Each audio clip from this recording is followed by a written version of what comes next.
ആണ് നമുക്ക്. കാരണം ഒരു കമ്പനിയിൽ പണം കണ്ടെത്തുന്നത് എങ്ങനെയാണ്, എന്തിന് ഇൻവെസ്റ്റ് ചെയ്യണം എന്നറിയാൻ വേണ്ടിയിട്ടാണ്. Why should I need money? നമ്മൾ വീട്ടിലൊരു 10,000 രൂപ ചോദിച്ചാൽ അവർ ചോദിക്കില്ലേ എന്തിനാ, ചോദിക്കില്ലേ എന്തിനാ. അപ്പൊ നമ്മളൊരു കാരണം പറയൂലേ. അപ്പൊ ആ പറഞ്ഞ അതിലൊന്നും ഇപ്പൊ പൈസ ചെലവാക്കണ്ട എന്ന് പലപ്പോഴും പറയാറില്ലേ. അതിനകത്ത് എന്താണ്, അതൊരു റൈറ്റ് ഇൻവെസ്റ്റ്മെന്റ് അല്ലാത്തതുകൊണ്ടാണ് അല്ലേ. അപ്പോൾ ഒരു ഇൻവെസ്റ്റ്മെന്റ് ഡിസിഷൻ വളരെ ഇമ്പോർട്ടൻറ്റ്. ഒരു കമ്പനിയുടെ കയ്യിൽ ധാരാളം ഓപ്പർച്യൂണിറ്റികൾ ഉണ്ടായിരിക്കും. അതിൽ ഏത് ഇൻവെസ്റ്റ്മെന്റ് ആണ് ദ റൈറ്റ് ഇൻവെസ്റ്റ്മെന്റ് എന്ന് തീരുമാനിക്കുന്നതാണ് ഇൻവെസ്റ്റ്മെന്റ് ഡിസിഷൻ. ദെൻ ഒരു വാല്യൂ ക്രൈറ്റീരിയ ആണ് ഇൻവെസ്റ്റ്മെന്റ് ഡിസിഷൻ. ഒരു വാല്യൂ എന്താ value? See how this investment is going to create value for the shareholders and the promoters. വളരെ ഇമ്പോർട്ടൻ്റ് ആണ്. ഇത് കമ്പനിയിൽ ഈ ബിസിനസ് ഓപ്പർച്യൂണിറ്റിയിൽ ഇൻവെസ്റ്റ് ചെയ്താൽ ഇത് ഈ കമ്പനിക്കും കമ്പനിയുടെ ഷെയർ ഹോൾഡേഴ്സിനും മൂല്യം ഉണ്ടാക്കാൻ സാധ്യതയുണ്ടോ? ഉണ്ടെങ്കിൽ അത് എത്രയുണ്ടാക്കും? ആ മൂല്യം ഉണ്ടാക്കാൻ സാധ്യതയുള്ളത് മാത്രമേ നമ്മൾ കൺസിഡർ ചെയ്യുള്ളൂ. അതിൽ ഏറ്റവും കൂടുതൽ മൂല്യം ഏറ്റവും പെട്ടെന്ന് ഉണ്ടാക്കുന്നതാണ് നമ്മൾ എന്ത് ചെയ്യാൻ, ഇൻവെസ്റ്റ് ചെയ്യാൻ തീരുമാനിക്കുന്നത്. Okay, then this could be done by creating physical asset. നമ്മൾ എങ്ങനെ വാല്യൂ ക്രിയേറ്റ് ചെയ്യുന്നത്? നമ്മൾ ആ പണം നമ്മൾ ഇൻവെസ്റ്റ്മെന്റ് നമ്മൾ എന്ത് ചെയ്യുന്നു, നമ്മൾ ഫിസിക്കൽ അസറ്റുകൾ അക്യൂർ ചെയ്യുന്നു, ദെൻ അതുപോലെ ബിസിനസ് ചെയ്യുന്നു, അല്ലെങ്കിൽ ഷെയർസ് വാങ്ങുന്നു, ഡിബഞ്ചർ എന്ത് വേണമെങ്കിൽ ചെയ്യാം. നമുക്ക് അസറ്റ് വാങ്ങിയിട്ടാകാം, അല്ലെങ്കിൽ മറ്റുള്ള കമ്പനിയുടെ ഷെയർ വാങ്ങിയിട്ടാകാം, അല്ലെങ്കിൽ ഡിബഞ്ചർ വാങ്ങിയിട്ടാകാം. എങ്ങനെ വേണമെങ്കിലും നമുക്ക് എന്ത് ചെയ്യാം. ഇൻവെസ്റ്റ്മെന്റ് ഡിസിഷൻ എന്ന് പറഞ്ഞാൽ that is for the Reliance as well as for Munsif. എല്ലാവർക്കും ഇൻവെസ്റ്റ്മെന്റ് ഡിസിഷൻ ഉണ്ട്. റിലയൻസ് ആണെങ്കിൽ എന്താ ചെയ്യുക, പുതിയ ബിസിനസ് സ്റ്റാർട്ട് ചെയ്യും. ഒരു ഇൻഫ്രാസ്ട്രക്ചർ കമ്പനി എന്താ ചെയ്യുക, കുറെ അസറ്റുകൾ വാങ്ങും. ശരണ്യ എന്താ ചെയ്യുക, കമ്പനിയുടെ ഷെയർ വാങ്ങും, അല്ലെങ്കിൽ ഡിബഞ്ചർ വാങ്ങും, അല്ലെങ്കിൽ ബാങ്കിൽ ഇൻവെസ്റ്റ് ചെയ്യും. ഇങ്ങനെയൊക്കെ നമ്മുടെ കയ്യിലുള്ള പണത്തിന്റെ മൂല്യം വർദ്ധിപ്പിക്കാൻ വേണ്ടി നമ്മൾ ചെയ്യുന്നതാണ് ഇൻവെസ്റ്റ്മെന്റ് ഡിസിഷൻ. ജനറൽ ആയിട്ട് പറയുകയാണെങ്കിൽ ഇൻവെസ്റ്റ്മെന്റ് നെസസറിലി ഇൻവോൾവ് അൺസർട്ടനിറ്റി. ഇൻവെസ്റ്റ്മെന്റിൽ ഗ്യാരണ്ടി ഒന്നുമില്ല. ഉണ്ടോ? വല്ല ഗ്യാരണ്ടി ഉണ്ടോ? ഇല്ല. ഇൻവെസ്റ്റ്മെന്റിൽ ധാരാളം അൺസർട്ടനിറ്റി ഉണ്ട്. അതുകൊണ്ട് തന്നെ ഇൻവെസ്റ്റ്മെന്റ് ഡിസിഷൻസ് ഭയങ്കര റിസ്കിയാണ്. Within a firm a finance manager decides that in which activity resources of the firm needs to be channelise. അതുകൊണ്ട് തന്നെ ഒരു കമ്പനിയുടെ ഒരു ഫേമിന്റെ ഇൻവെസ്റ്റ്മെന്റ് മാനേജർ എന്താലോചിക്കുന്നു, എവിടെയാണ് ഈ കമ്പനിയുടെ പണം എവിടേക്കാണ് ചാനലൈസ് ചെയ്യേണ്ടത് എന്ന് തീരുമാനിക്കാൻ ശ്രമിക്കുന്നു. ഉദാഹരണത്തിന് മാർക്കറ്റിംഗ് മാനേജർ എന്ത് പറയും, അയാൾക്ക് മാർക്കറ്റിലേക്ക് പണം വേണമെന്ന് പറയും. പ്രൊഡക്ഷൻ മാനേജർ എന്ത് പറയും, അയാൾക്ക് പുതിയ അസറ്റ് വേണമെന്ന് പറയും. അതുപോലെ ഓരോ ആൾക്കാരും, ഫിനാൻസ് മാനേജർ എന്ത് പറയും, അയാൾക്ക് കുറെ പണം വേണമെന്ന് പറയും. HR മാനേജർ എന്ത് പറയും, കുറെ ആളെ ജോലിക്ക് എടുക്കണമെന്ന് പറയും. ഈ ആവശ്യങ്ങളൊക്കെ നമ്മുടെ മുമ്പിലേക്ക് വരുമ്പോൾ ഏത് ആവശ്യം നിറവേറ്റുന്നത്, അല്ലെങ്കിൽ എത്രമാത്രം നിറവേറ്റിയാൽ അത് കമ്പനിയുടെ വാല്യൂ കൂട്ടുമെന്ന് ആലോചിക്കും? ഫിനാൻസ് ഡിപ്പാർട്ട്മെന്റ് അല്ലെങ്കിൽ മാനേജ്മെന്റ് ആലോചിക്കും. അതിൽ മാത്രം പണം ഇൻവെസ്റ്റ് ചെയ്യും. ആരെങ്കിലും പണം വേണ്ടാന്ന് പറയോ? പ്രൊഡക്ഷൻകാരെന്താ പറയാ, സാറേ കുറെ സ്റ്റോക്ക് വാങ്ങി വെച്ചോ, അല്ലെങ്കിൽ നാളെ സാധനം കിട്ടിയില്ലെങ്കിലോ? പേടിപ്പിക്കും. മാർക്കറ്റിംഗ് മാനേജർ എന്താ പറയാ, സാർ മാർക്കറ്റ് അടിപൊളിയാണ് സാർ, ഒരു പുതിയ അഡ്വർടൈസ്മെന്റ് ക്യാമ്പയിൻ ചെയ്യണം സാർ, ഒരു 4 ആൾ കൂടി ജോലി, അത് പറയില്ലേ? അതുപോലെ HR എന്താ പറയാ, സാർ നമുക്ക് ഇത്ര ആൾക്കാർ പോരാട്ടോ സാർ, കുറച്ചും കൂടി ആൾക്കാർ വേണം. ഫിനാൻസ് മാനേജർ എന്താ പറയാ, പൈസ ഇല്ല. ഇതൊക്കെ പറയുമ്പോൾ ഫിനാൻസ് മാനേജർ എപ്പോഴും പറയുന്ന വാക്ക് എന്താണ്, പൈസ ഇല്ല. അപ്പൊ ഈ പൈസ ഇല്ലായ്മയിൽ നിന്നുകൊണ്ട് ഈ ഒബ്ജക്റ്റീവ്സ് എങ്ങനെ അച്ചീവ് ചെയ്യാം? ഇത് ചിന്തക്കലാണ് ഒരു ഫിനാൻഷ്യൽ മാനേജറുടെ അല്ലെങ്കിൽ ഫിനാൻസ് മാനേജറുടെ ജോലി എന്ന് പറയുന്നത്. അതിലത് ലിമിറ്റഡ് റിസോഴ്സസേ ഉള്ളൂ, ഹ്യൂജ് ഡിമാൻഡ്സ് ഉണ്ട്. ഈ ഡിമാൻഡ്സുകളുടെ എത്രമാത്രം ആർക്കൊക്കെ എപ്പൊക്കെ അനുവദിച്ചു കൊടുക്കണമെന്ന് തീരുമാനമെടുക്കലാണ് ഒരു ഫിനാൻഷ്യൽ മാനേജ്മെന്റ് ഡിസിഷൻ എന്ന് പറയുന്നത്. Then it is to be noted that financial management investment decision related to capital budgeting. Financial മാനേജ്മെന്റിലെ ഇൻവെസ്റ്റ്മെന്റ് ഡിസിഷൻ എന്ന് പറയുന്നത് എന്താണ്? ക്യാപിറ്റൽ ബഡ്ജറ്റിംഗ് ആണ്. ശരിക്കും പറഞ്ഞാൽ it is related to capital budgeting. ഈ ക്യാപിറ്റൽ ബഡ്ജറ്റിംഗിൽ എന്താ വരുന്നത്? Capital budget. In other words, investment decisions are concerned with question whether adding to capital asset today will increase the revenue of tomorrow to cover the cost. എന്താ capital budgeting എന്ന് പറഞ്ഞാൽ? നമ്മൾ ഇന്ന് നമ്മളുടെ കയ്യിലെ പണം ഒരു ക്യാപിറ്റലായിട്ട് കമ്പനിയിൽ ഇൻവെസ്റ്റ്മെന്റ് ചെയ്യുകയാണെന്നുണ്ടെങ്കിൽ അതിന് എന്തെല്ലാം കോസ്റ്റ് ഉണ്ടോ ആ കോസ്റ്റ് കഴിഞ്ഞിട്ട് അത് ലാഭമുണ്ടാക്കാൻ സാധ്യതയുള്ളതാണോ എന്ന് മനസ്സിലാക്കലാണ് ക്യാപിറ്റൽ ബഡ്ജറ്റിംഗ്. അതൊരു ഇൻവെസ്റ്റ്മെന്റ് ഡിസിഷൻ ആണ്. എന്ത് ഇൻവെസ്റ്റ്മെന്റ് ചെയ്യുകയാണെങ്കിലും ഓരോ ഇൻവെസ്റ്റ്മെന്റിനും ഒരു കോസ്റ്റ് ഇല്ലേ? ഉണ്ടല്ലോ. ഒരു കമ്പനിയിൽ നമ്മൾ പണം ഇൻവെസ്റ്റ് ചെയ്താൽ നമ്മൾ നെറ്റ് പ്രോഫിറ്റ് ആണോ ഗ്രോസ് പ്രോഫിറ്റ് ആണോ നോക്കുക? ലാഭമായിട്ട് നമ്മൾ നെറ്റ് പ്രോഫിറ്റ് നോക്കുള്ളൂ. ഗ്രോസ് പ്രോഫിറ്റ് നോക്കൂല. കാരണം എന്താണ്? ഗ്രോസ് പ്രോഫിറ്റ് ആ പ്രൊഡക്റ്റ് ഉണ്ടാക്കിയപ്പോൾ ലാഭം ഉണ്ടെന്നുള്ളതാണ്. പക്ഷെ ആ പ്രോഡക്റ്റ് വിൽക്കാൻ ധാരാളം ചെലവുകളുണ്ട്.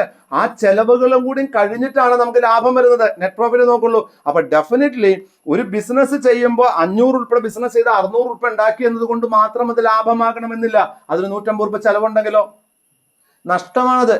അപ്പോൾ ഒരു ക്യാപിറ്റൽ നമ്മുടെ കയ്യിൽ, ഇൻവെസ്റ്റ്മെന്റ് ഡിസിഷൻ എന്ന് പറഞ്ഞാൽ നമ്മളുടെ കയ്യിലെ ക്യാപിറ്റല് അതിന്റെ കോസ്റ്റ് കഴിഞ്ഞിട്ട് ലാഭമുണ്ടാക്കാൻ സാധ്യതയുള്ള സ്ഥലങ്ങളിൽ ഇൻവെസ്റ്റ് ചെയ്യുക എന്നതാണ് എന്ത്? Investment decision. അതിലെ ശരി. നമ്മളുടെ കയ്യിൽ ഒരു ക്യാപിറ്റൽ ഉണ്ട്, അതിനൊരു കോസ്റ്റ് ഉണ്ട്. ആ കോസ്റ്റിനെക്കാട്ടിലും കൂടുതൽ വരുമാനമുണ്ടാക്കുന്ന അവന്യൂസിൽ ഇൻവെസ്റ്റ് ചെയ്യുക എന്നതല്ലേ ഇൻവെസ്റ്റ്മെന്റ് ഡിസിഷൻ? അതല്ലേ ശരിയായ ഇൻവെസ്റ്റ്മെന്റ് അല്ലേ? Then thus investment decisions are commitment of money resources at different times in expectation of economic returns in future dates. അതായത് ഇന്ന് നമ്മുടെ കയ്യിലുള്ള പണം നമ്മൾ എന്ത് ചെയ്യുന്നു? We are giving a commitment. ആ മഠത്തിന്റെ മുകളിൽ നമ്മളൊരു കമ്മിറ്റ്മെന്റ് കൊടുക്കുന്ന കമ്മിറ്റ്മെന്റ് പറഞ്ഞാൽ ഈ പണം ഞാൻ വേറെ ഒന്നിനും ഉപയോഗിക്കില്ല, ഇതിൽ മാത്രമേ, അതാണ് commitment. When you are allocating a money for a particular department, ആ പണം വേറെ ഒന്നിനും ഉപയോഗിക്കാൻ പാടുമോ? ഇല്ല. നമ്മളൊരു കമ്മിറ്റ്മെന്റ് കൊടുക്കുന്നു. എന്തിന്? ആ ഡിഫറെന്റ് ടൈം എക്സ്പെക്ടേഷൻ നമ്മൾ എന്താണ്? Of economic returns in future date. പല സമയങ്ങളിലായിട്ട് നമ്മളുടെ കയ്യിൽ വരാൻ സാധ്യതയുള്ള പണത്തിന് ഇന്ന സ്ഥലങ്ങളിൽ ഇൻവെസ്റ്റ് ചെയ്തു കൊള്ളാമുള്ള കമ്മിറ്റ്മെന്റ് നമ്മൾ കൊടുക്കുന്നു. എന്ത് പ്രതീക്ഷിച്ചിട്ട്? ഭാവിയിൽ ഉണ്ടാകാൻ സാധ്യതയുള്ള വരുമാനം പ്രതീക്ഷിച്ചിട്ട്. എന്താ ഇൻവെസ്റ്റ്മെന്റ് ഡിസിഷൻ എന്ന് പറഞ്ഞാൽ? നിങ്ങളുടെ കയ്യിലെ ഇന്നത്തെ പണം ഞാൻ ഇന്ന സ്ഥലത്ത് ഇൻവെസ്റ്റ് ചെയ്യാമെന്ന് തീരുമാനിക്കുന്നു. എന്ത് പ്രതീക്ഷിച്ചിട്ട്? ഭാവിയിൽ ഉണ്ടാകാനുള്ള വരുമാനം. ആ വരുമാനം എന്തായിരിക്കണം? അതിന്റെ കോസ്റ്റിനെക്കാട്ടിലും കൂടുതൽ വരുമാനം ഉണ്ടായിരിക്കണം. അങ്ങനെയാണെങ്കിൽ നമ്മൾ ഇതിന് എന്ത് പറയും? പ്രോപ്പർ പക്ക ഇൻവെസ്റ്റ്മെന്റ് ഡിസിഷൻ എന്ന് പറയും. ക്ലിയർ ആണോ ഞാൻ പറഞ്ഞത്? ഇൻവെസ്റ്റ്മെന്റ് ഡിസിഷൻ ഇന്ന് നിങ്ങളുടെ കയ്യിലുള്ള പ്രസന്റ് മണി നിങ്ങൾ ഇന്നും ഫ്യൂച്ചറിലെ പല സമയങ്ങളുമായിട്ട് പല സമയത്തായിട്ട് ഒരു റവന്യൂവിൽ ഇൻവെസ്റ്റ് ചെയ്യാൻ നിങ്ങൾ കമ്മിറ്റ്മെന്റ് കൊടുക്കുന്നു. എന്ത് പ്രതീക്ഷിച്ചിട്ട്? വരുമാനം. എന്താണ് വരുമാനം? അതിനുള്ള ചിലവുകൾ കഴിഞ്ഞിട്ട് അധികം വരുന്ന പൈസയാണ് നിങ്ങളുടെ വരുമാനം. അപ്പോൾ ഒരു ഇൻവെസ്റ്റ്മെന്റ് ഡിസിഷന്റെ ഒബ്ജക്റ്റീവ് എന്താണ്? പ്രോഫിറ്റ് മേക്കിംഗ് ആണ്. എന്ത് കഴിഞ്ഞിട്ട്? കോസ്റ്റ് കഴിഞ്ഞിട്ട്. സോ ഇൻവെസ്റ്റ്മെന്റ് ഡിസിഷൻസ് എങ്ങനെയൊക്കെ ഉണ്ടായിരിക്കും? എവിടെയൊക്കെ ഇൻവെസ്റ്റ്മെന്റ് ഡിസിഷൻ ഉണ്ടായിരിക്കും? Inventory management. എന്താ ഇൻവെന്ററി മാനേജ്മെന്റ്? എത്ര സ്റ്റോക്ക് വേണം? നോക്കൂ, ഒരു ആവശ്യമില്ലാതെ കുറെ സ്റ്റോക്ക്. ഉദാഹരണം, മഴക്കാലത്ത് സിമന്റ് സ്റ്റോക്ക് ചെയ്യുന്നത് വയസ്സാണോ? കട്ട പിടിച്ചു പോകും. തക്കാളിക്ക് വില കുറവാണ്, 500 കിലോ തക്കാളി വേണ്ട ആൾ 5000 കിലോ തക്കാളി വാങ്ങി വെക്കുന്നു. ശരിയാണോ? നോ. Inventory management. ഇൻവെന്ററി എന്നല്ല പറഞ്ഞത്, ഇൻവെന്ററി ആവശ്യമുള്ള ഇൻവെന്ററി വാങ്ങി വെക്കുക. അതിൽ നമ്മൾ എന്ത് ചെയ്യണം? ഇൻവെസ്റ്റ്മെന്റ് എത്ര ഇൻവെന്ററി വാങ്ങണമെന്നത് നമ്മൾ തീരുമാനിക്കണം. അത് നമ്മൾ എന്തൊക്കെ കാര്യങ്ങൾ തീരുമാനിക്കണം? സീസണൽ ക്യാരക്ടർ, ഇൻവെന്ററി, ആ സ്റ്റോക്കിന്റെ നേച്ചർ ഓഫ് ദ പ്രോഡക്റ്റ്, ഇതൊക്കെ അനുസരിച്ച് വേണം നമ്മൾ തീരുമാനിക്കാൻ. So holding of stock of materials is unavoidable for smooth running. The expenditure on stock comes to category of investment. അപ്പോൾ ആ സ്റ്റോക്കിൽ പണം ഇൻവെസ്റ്റ് ചെയ്യുന്നത് നമ്മൾ എന്തായിട്ട് കണക്കാക്കും? നമ്മളതിനെ ഇൻവെസ്റ്റ്മെന്റ് ഡിസിഷൻ ആയിട്ട് കണക്കാക്കും. എത്രമാത്രം സ്റ്റോക്ക് വേണം? Strategic investment. എന്താണ് സ്ട്രാറ്റജിക് ഇൻവെസ്റ്റ്മെന്റ് എന്ന് പറഞ്ഞാൽ? ഓണം വന്നപ്പോൾ എല്ലാ കടകളുടെ മുമ്പിലും വാഴകൾ വന്നു, പൂക്കളം വന്നു, ബാനർ വന്നു, ഓണാശംസ വന്നില്ലേ? അതൊരു സ്ട്രാറ്റജിക് ഇൻവെസ്റ്റ്മെന്റ് ആണ്. എന്താണ്? ആ ഇൻവെസ്റ്റ്മെന്റ് കൊണ്ട് അപ്പോൾ ഒരു സ്ട്രാറ്റജിയാണ്. അതുവഴി ആൾക്കാർ അതിലേക്ക് കയറുമെന്നും ആ കയറിയ സമയത്ത് അവർക്ക് വോള്യം കൂട്ടാമെന്നും. ഓണച്ചന്ത, ഓണം സ്പെഷ്യൽ, ഓണത്തിന്റെ സ്പെഷ്യൽ. പാലട കണ്ടായിരുന്നു നിങ്ങൾ വില? 180, 200, 230, 250, 350. എറണാകുളത്ത് തൃശ്ശൂർ 450 റുപ്പീസ് 1 ലിറ്റർ പാലട. സ്ട്രാറ്റജി അല്ലേ ഇത്? ഇതിന് കഴിഞ്ഞു കഴിഞ്ഞാലോ ആൾമോസ്റ്റ് എല്ലാം ഒരു 300 റേഞ്ചിൽ നിൽക്കില്ലേ ഒരു ലിറ്റർ പാലട? അപ്പൊ 1 ലിറ്റർ മാറി ഇപ്പോൾ 1 കിലോ ആയി. നമ്മൾ ആദ്യമായിട്ടാണ് നമ്മൾ കാണുന്നത്. ലിറ്റർ ആണ് പാലട കൊടുത്തത്. ഇപ്പോൾ 1 കിലോ പാലട. അപ്പൊ ലിറ്ററിന് അത്ര സാധനം ഉണ്ടാവില്ല, വെയിറ്റ് കൂടുതലാണ്. അപ്പൊ കുറയും, സാധനം കുറയും. അപ്പൊ അതിന് വില കുറച്ച് കൊടുക്കാൻ പറ്റും. So there are so many things strategically we do. അപ്പോൾ സ്ട്രാറ്റജിക് ഇൻവെസ്റ്റ്മെന്റ് എന്ന് പറഞ്ഞാൽ റിയൽ ആയിട്ട് ദീർഘകാലമായിട്ട് നമ്മൾ ചെയ്യുന്നതായിരിക്കില്ല. പെട്ടെന്ന് മാർക്കറ്റിൽ ഉണ്ടാകുന്ന ഒരു മാറ്റത്തെ നമ്മൾ യൂട്ടിലൈസ് ചെയ്യാൻ വേണ്ടി നമ്മളൊരു സ്ട്രാറ്റജിക് ഇൻവെസ്റ്റ്മെന്റ് ചെയ്തേക്കാം. അതും നമ്മുടെ ഇൻവെസ്റ്റ്മെന്റ് ഡിസിഷൻ ആണ്. ഓണത്തിന്, വിഷുവിന്, അല്ലെങ്കിൽ ദീപാവലിക്ക്. ഇപ്പോൾ ഈ നോർത്തിലൊക്കെ പോയാൽ ദീപാവലിക്ക് ഭയങ്കരമായിട്ട് ആൾക്കാർ പണം ഇൻവെസ്റ്റ് ചെയ്യും. ഒരു സ്ട്രാറ്റജിയാണ്. കാരണം ആ സമയത്ത് ആൾക്കാർ കയറണം. ഗ്രേറ്റ് ഇന്ത്യൻ ഷോപ്പിംഗ് ഫെസ്റ്റിവൽ വരും ആമസോണിൽ. ബിഗ് ബില്യൺ ഡേയ്സ് വരും. ദീപാവലിക്കുള്ളതാണത്. പൂജാ ഹോളിഡേയ്സ്, ദീപാവലിക്കൊക്കെ നമ്മളെ പറ്റിക്കലാണ് ഒരു ജോലി. അല്ലേ? അപ്പോൾ ഇതൊക്കെ എന്താണ്? ഇതൊക്കെ ഒരു മനസ്സിലായോ സ്ട്രാറ്റജിക് ഇൻവെസ്റ്റ്മെന്റ്. അടുത്തത് ഇൻവെസ്റ്റ്മെന്റ് ഓൺ മോഡേണൈസേഷൻ. മോഡേണൈസ് ചെയ്യാൻ വേണ്ടിയിട്ട് എന്താണ് ഇൻവെസ്റ്റ്മെന്റ് ഫോർ മോഡേണൈസേഷൻ. മോഡേണൈസേഷനോട് ഇൻവെസ്റ്റ് ചെയ്യാം. മോഡേണൈസേഷൻ ആവശ്യമല്ലേ? ആവശ്യമാണ്. വിക്ടോറിസ് എന്ന് പറയുന്ന ഒരു കാർ ഇറക്കുന്നു മാരുതി. ഉള്ള കാറൊന്നും പോരാഞ്ഞിട്ടാ, മോഡേണൈസേഷനാണ്. പുതുമയുള്ള കാറുകൾ വേണം. ഒരു ഹോട്ടൽ, ചില ഹോട്ടലിൽ റിനോവേഷന് വേണ്ടി പൂട്ടിയിടും. എന്താ റിനോവേഷൻ? ആ ഉള്ള പഴയ കസാലയും പഴയ ഇതൊന്നും പോരാ, ആൾക്കാരെ അട്രാക്ട് ചെയ്യപ്പെടുന്നില്ല. അപ്പോൾ കുറച്ച് കുഷനൊക്കെ ഉള്ള AC ഒക്കെ ഇട്ട് മുകളിൽ തന്നെ തിരിയുന്ന ഫാനൊക്കെ ഉള്ള കസാലയൊക്കെയാണ് അടിപൊളിയായിരിക്കും ആൾക്കാർക്ക് ഇഷ്ടം. മോഡേണൈസേഷനും കാരണം ആ ഇൻവെസ്റ്റ്മെന്റ് മോഡേണൈസേഷൻ എന്തിനാ ചെയ്യുന്നത്? സന്തോഷത്തിനാ ചെയ്യുന്നത്? അല്ല, വരുമാനം, ഫ്യൂച്ചറിൽ വരുമാനം വർദ്ധിക്കും. ഇതാണ് ഒരു logic. Then investment in new business. പുതിയ ബിസിനസ്സിൽ ഇൻവെസ്റ്റ് ചെയ്യുന്നു അല്ലേ? നിങ്ങളുടെ മുമ്പിൽ ചായക്കട, നിങ്ങളുടെ ഉള്ളിൽ ചായ കിട്ടുമായിരുന്നില്ലേ? പിന്നെ നിങ്ങളുടെ മുമ്പിൽ എന്തിനാ ചായക്കട തുടങ്ങിയ? പുതിയൊരു ഇൻവെസ്റ്റ്മെന്റ് ആണ്. അതുകൊണ്ട് കുറച്ച് ആൾക്കാർ ചായ കുടിക്കാൻ മാത്രം പുറത്തു കൂടെ പോകുന്ന ആൾക്കാർ അവിടെ ചായ കുടിച്ചു പോകും. അത് കാശാണ്. അതിൻ്റെ ഇടയ്ക്ക് ഒരാൾക്ക് വിശക്കണം തോന്നിയാലോ വാസനയൊക്കെ അടിച്ചിട്ട് ഉള്ളിൽ കയറും, ഭക്ഷണം കഴിച്ചു പോകും. അല്ല, അതൊരു ഇൻവെസ്റ്റ്മെന്റ് ആണ്. ഒരു ന്യൂ ബിസിനസ്സിൽ ഇൻവെസ്റ്റ് ചെയ്യുന്നത്. ഇപ്പൊ റിലയൻസ് ഷൈൻ എന്ന് പറഞ്ഞ ബ്രാൻഡ് എന്തിനടുത്ത്? അതൊരു പുതിയ ഒരു ന്യൂ ബിസിനസ്സിൽ ഇൻവെസ്റ്റ് ചെയ്യണം. എന്താണ് ഈ സ്റ്റുഡിയോ വന്നതോടുകൂടി 1000 രൂപയുടെ താഴെയുള്ള പ്രോഡക്റ്റുകൾ ഏറ്റവും കൂടുതൽ വിൽക്കുന്നത് സ്റ്റുഡിയോ ആയിട്ട് മാറി. എന്നാൽ സ്റ്റുഡിയോയെ തോൽപ്പിക്കാൻ വേണ്ടി അല്ലെങ്കിൽ സ്റ്റുഡിയോയോട് മത്സരിക്കാൻ വേണ്ടി എനിക്കും ഒരു ബ്രാൻഡ് വേണം. അപ്പോൾ ഉള്ള ബ്രാൻഡിന്റെ വില കുറയ്ക്കുകയാണെങ്കിൽ ആൾക്കാർ വിശ്വസിക്കില്ല. കാരണം എന്താണ്? നിങ്ങൾ ഇതുവരെ ഞങ്ങളെ പറ്റിച്ചില്ലേ എന്നൊരു നെഗറ്റീവ് ഫീലിംഗ് വരാം. ഉടനെ എന്ത് ചെയ്തു?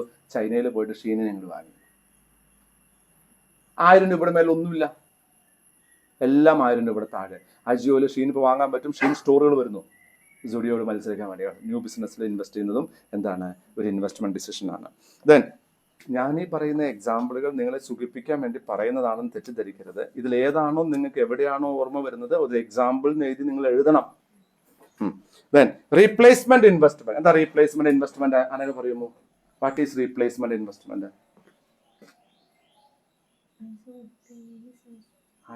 നീ എന്റെ ഒപ്പല്ല. ഇപ്പൊ ഞാൻ എന്താ പറയണേ? ഇൻവെസ്റ്റ്മെന്റ് ഡിസിഷനെ കുറിച്ചാണ് പറയണേ. എവിടേക്കാ കമ്പനി ഇൻവെസ്റ്റ് ചെയ്യുക? കമ്പനി ഇൻവെസ്റ്റ് ചെയ്യുന്ന ഇൻവെന്ററിയിൽ ഇൻവെസ്റ്റ് ചെയ്യും, സ്റ്റോക്കിൽ ഇൻവെസ്റ്റ് ചെയ്യും, അതുപോലെ തന്നെ സ്ട്രാറ്റജിക് ആയിട്ടുള്ള ബിസിനസ് ഐഡിയയിൽ ഇൻവെസ്റ്റ് ചെയ്യാം, പുതിയ മോഡേണൈസേഷനിൽ ഇൻവെസ്റ്റ് ചെയ്യാം, പുതിയ ബിസിനസ്സിൽ ഇൻവെസ്റ്റ് ചെയ്യാം. റീപ്ലേസ്മെന്റ് ഇൻവെസ്റ്റ്മെന്റ് ഉള്ള അസറ്റുകൾ മാറ്റി പുതിയ അസറ്റാക്കി മാറ്റുക. കമ്പനിയുടെ അസറ്റുകൾ എന്താവട്ടെ, മെഷീനറി ആകാം, പ്ലാന്റ് ആകാം, ബിൽഡിംഗ് ആകാം, ഇതിനെ മാറ്റി വേറെ ഇൻവെസ്റ്റ് ചെയ്യുക. ഇതിനൊക്കെ നമുക്ക് എന്ത് പറയാം? Replacement investment. അതുവഴി നമ്മൾ എന്താ ഉദ്ദേശിക്കുന്നത്? ബിസിനസ് വർദ്ധിപ്പിക്കാൻ ഉദ്ദേശിക്കുന്നത്. അടുത്തത് എന്താണ്? Expansion investment. എക്സ്പാൻഷൻ ഇൻവെസ്റ്റ്മെന്റ് ഒരു മാർക്കറ്റിൽ നിന്ന് വേറൊരു മാർക്കറ്റിലേക്ക് പോകുക, ഒരു കാറ്റഗറി ഓഫ് പ്രോഡക്റ്റ് നിന്ന് വേറൊരു കാറ്റഗറി ഓഫ് പ്രോഡക്റ്റിലേക്ക് മാറുക. ഇതൊക്കെ എന്താണ്? എക്സ്പാൻഷൻ ഇൻവെസ്റ്റ്മെന്റ് ആണ്. So investment decisions encompasses. എന്തൊക്കെ കാര്യങ്ങളാണ് ഇൻവെസ്റ്റ്മെന്റ് ഡിസിഷൻ നമ്മൾ കൺസിഡർ ചെയ്യുന്നത്? ഒന്ന്, ക്യാപിറ്റൽ ബഡ്ജറ്റിംഗ് ഉണ്ടായിരിക്കും. എന്താ ക്യാപിറ്റൽ ബഡ്ജറ്റിംഗ്? ക്യാപിറ്റൽ കുറച്ചുണ്ട്, ധാരാളം അവസരങ്ങളുണ്ട്, എവിടെ ഇൻവെസ്റ്റ് ചെയ്യണമെന്ന് തീരുമാനിക്കുന്നതും എത്രമാത്രം ഇൻവെസ്റ്റ് ചെയ്യണം തീരുമാനിക്കുന്നതും എപ്പോൾ ഇൻവെസ്റ്റ് ചെയ്യും തീരുമാനിക്കുന്നതൊക്കെ എന്താണ്? ക്യാപിറ്റൽ ബഡ്ജറ്റിംഗിലാണ്. Then cost of capital consider ചെയ്യണം. എന്താ കോസ്റ്റ് ഓഫ് ക്യാപിറ്റൽ? ഈ ക്യാപിറ്റലിന് എന്ത് ചെലവ് വരും, ആ ചെലവിനെക്കാട്ടിലും കൂടുതൽ വരുമാനം ലഭിക്കുന്നുണ്ടെങ്കിൽ മാത്രമേ നമ്മൾ കൺസിഡർ പോലും ചെയ്യുള്ളൂ. കോസ്റ്റ് ഓഫ് ക്യാപിറ്റൽ വളരെ ഇമ്പോർട്ടന്റ് ആണ് ഇൻവെസ്റ്റ്മെന്റ് ഡിസിഷനിൽ. 3, measuring of risk. നല്ല വരുമാനം കിട്ടുന്ന എന്നാൽ നല്ല റിസ്ക് ഉള്ള റിസ്ക് എത്രമാത്രം. ഉദാഹരണം, നല്ല വരുമാനം കിട്ടുന്ന ഒരു പ്രൊജക്ട് ഉണ്ട്, പക്ഷെ ഹൈ റിസ്ക് ആണ്, ഞാൻ ബിസിനസ് ചെയ്യില്ല. നല്ല വരുമാനം കിട്ടും, ആരും ഇതാവരുത് കേട്ടോ. നാർക്കോട്ടിക് വിൽക്കുന്നത് നല്ല വരുമാനം കിട്ടുന്ന ബിസിനസ് അല്ലേ? ഞാൻ ചെയ്യുമോ അത്? നിങ്ങൾ ചെയ്യുമോ അത്? അപ്പോൾ റിസ്ക് കൂടുതലാണെങ്കിൽ നമ്മൾ ആ ബിസിനസ് ചെയ്യില്ല. അപ്പോൾ you have to look on എന്താണ്? ഫ്യൂച്ചർ പ്രോഫിറ്റ് നോക്കണം, capital budgeting, cost of control, cost of capital നോക്കണം, റിസ്ക് നോക്കണം. റിസ്ക് കൂടുതലാണെങ്കിൽ നമ്മൾ ആ പ്രൊജക്ട് ചെയ്യണമെന്ന് ആലോചിക്കും. റിസ്ക് കുറഞ്ഞ ലാഭം കൂടുതലുള്ള പ്രൊജക്റ്റ് ആയിരിക്കും നമ്മൾ ചെയ്യുക. Then management of liquidity and current asset. നമ്മൾ ലിക്വിഡിറ്റി മാനേജ് ചെയ്യണം. എന്താ ലിക്വിഡിറ്റി പറഞ്ഞാൽ? സമയാസമയത്തിന് പണം ഉണ്ടായിരിക്കണം. അതുപോലെ തന്നെ എന്താണ്? കറണ്ട് അസറ്റിനെ മാനേജ് ചെയ്യണം. ഇതെന്താണ്? ഇൻവെസ്റ്റ്മെന്റ് ഡിസിഷൻ ആണ്. ഇൻവെസ്റ്റ്മെന്റ് ഡിസിഷൻ പറഞ്ഞാൽ ലിക്വിഡിറ്റി കുറഞ്ഞാൽ എന്താ ഉണ്ടാവുക? നമ്മൾ പൈസ നമ്മുടെ കയ്യിലുള്ള ക്യാപിറ്റൽ എടുത്ത് പൈസ കൊടുക്കേണ്ടി വരും. നമ്മൾ വിറ്റ സാധനങ്ങളുടെ പൈസ വരുന്നില്ലെങ്കിൽ നമ്മൾ നമ്മുടെ കയ്യിലെ പൈസ കൊടുക്കേണ്ടി വരില്ലേ? അപ്പോൾ ഇൻവെസ്റ്റ്മെന്റ് ഡിസിഷൻ വളരെ ഇമ്പോർട്ടന്റ് ആണ്. ലിക്വിഡിറ്റി മാനേജ്മെന്റും അതുപോലെ തന്നെ എന്താണ്? കറണ്ട് അസറ്റുമായി ബന്ധപ്പെട്ട കാര്യങ്ങളും. Then expansion and contraction involving business failures and reorganisation. ആവശ്യമായ ഘട്ടങ്ങളിൽ നമ്മൾ എക്സ്പാൻഡ് ചെയ്യണം, ആവശ്യമായ ഘട്ടങ്ങളിൽ നമ്മൾ കോൺട്രാക്ട് ചെയ്യണം. എന്താ കോൺട്രാക്ഷൻ എന്ന് പറഞ്ഞാൽ? നമ്മൾ കുറയ്ക്കുക.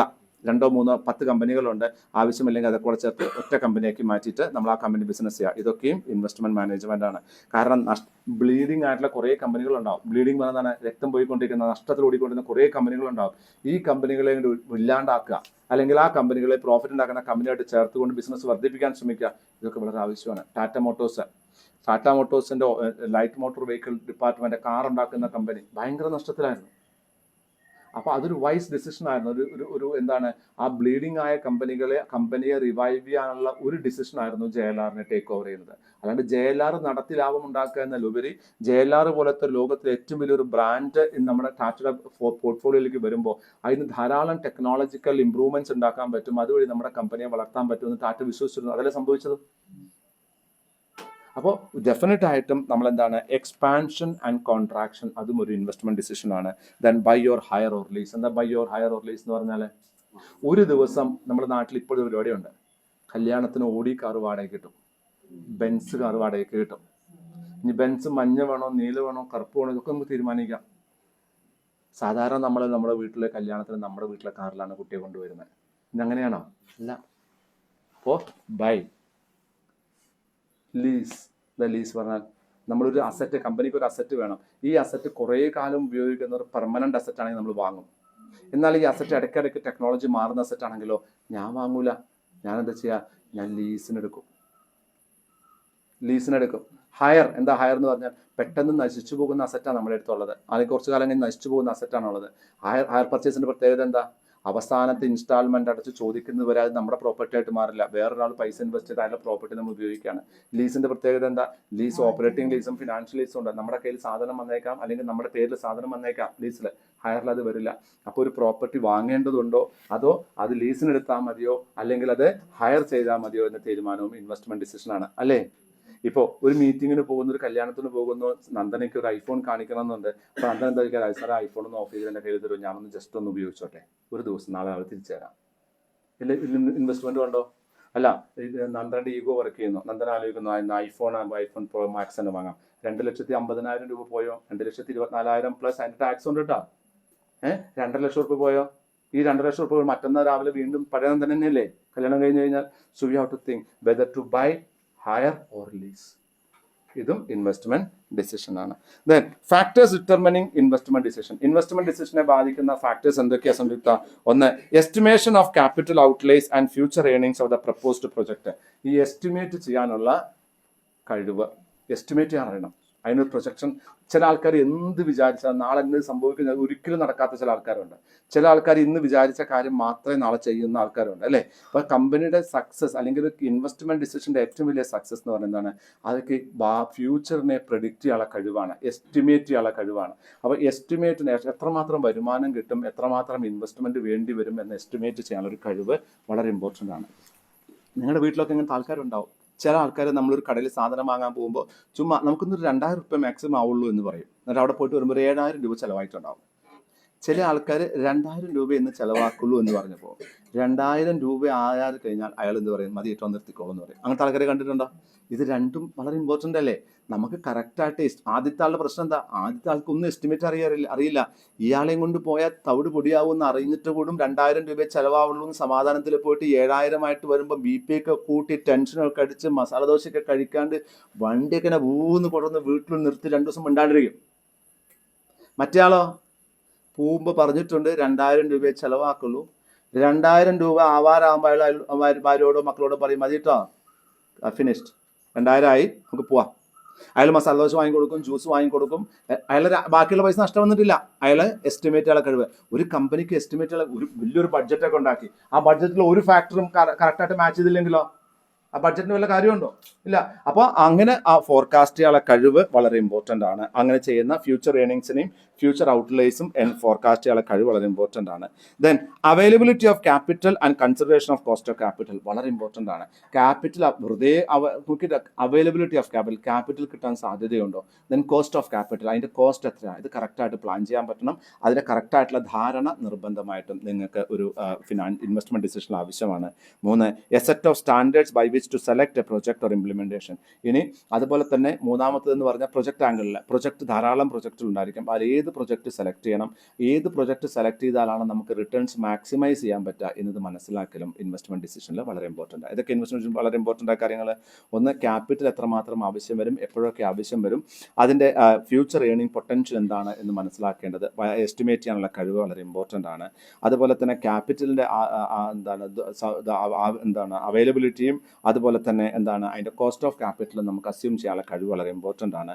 അതുപോലെ തന്നെ you should have standards to implement the project. So which project has to be implemented, selection and implementation of the പ്രൊജക്റ്റിൽ നിങ്ങൾക്ക് പ്രോപ്പർ സ്റ്റാൻഡേർഡ്സ് ഉണ്ടായിരിക്കണം. അതുപോലെ തന്നെ എന്തുണ്ടായിരിക്കണം, അതിൻ്റെ റിട്ടേൺസ് മാക്സിമൈസ് ചെയ്യാനുള്ള കഴിവുണ്ടായിരിക്കണം. എങ്കിൽ മാത്രമേ ഇൻവെസ്റ്റ്മെൻറ്റ് ഡിസിഷൻ സക്സസ്ഫുൾ ആവുള്ളൂ.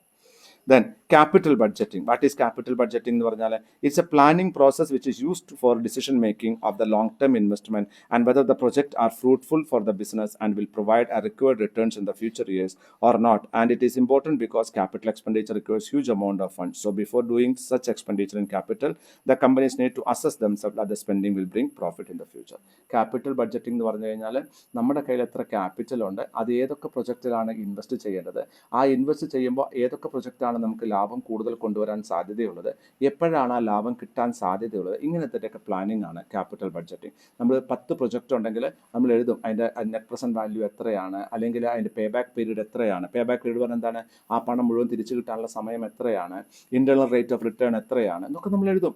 അത് വെച്ചിട്ട് നമ്മൾ എന്ത് എഴുതും, അത് നമ്മൾ ഓരോ പ്രൊജക്റ്റിനെയും എന്താണ് നമ്മൾ എന്താണ് അറേഞ്ച് ചെയ്യും. അതിൽ ഏറ്റവും കൂടുതൽ ലാഭം കിട്ടുന്ന, ഏറ്റവും കുറച്ച് പേ ബാക്ക് പീരീഡുള്ള, ഏറ്റവും നല്ല IRR റിട്ടേൺ ഉള്ള, ഇൻറ്റേർണൽ റേറ്റ് ഓഫ് റിട്ടേൺ ഉള്ള പ്രൊജക്റ്റിന് നമ്മൾ ആക്സെപ്റ്റ് ചെയ്യും, മറ്റൊക്കെ റിജക്റ്റ് ചെയ്യും. അപ്പോൾ ഡെഫിനറ്റ് ആയിട്ടും ക്യാപിറ്റൽ ബഡ്ജറ്റ് എന്ന് പറഞ്ഞാൽ ഇതിൻ്റെ ഒരു പ്രോസസ്സാണ്. നിങ്ങളുടെ കയ്യിലെ ക്യാപിറ്റൽ ഏതൊക്കെ പ്രൊജക്റ്റിൽ ഇൻവെസ്റ്റ് ചെയ്യണം, അതിലേതൊക്കെ പ്രൊജക്റ്റാണ് എത്രയും പെട്ടെന്ന് ഏറ്റവും കൂടുതൽ ലാഭം ഉണ്ടാക്കാൻ നിങ്ങളെ സഹായിക്കുന്നത് എന്ന് മനസ്സിലാക്കലാണ് ക്യാപിറ്റൽ ബഡ്ജറ്റിംഗ്.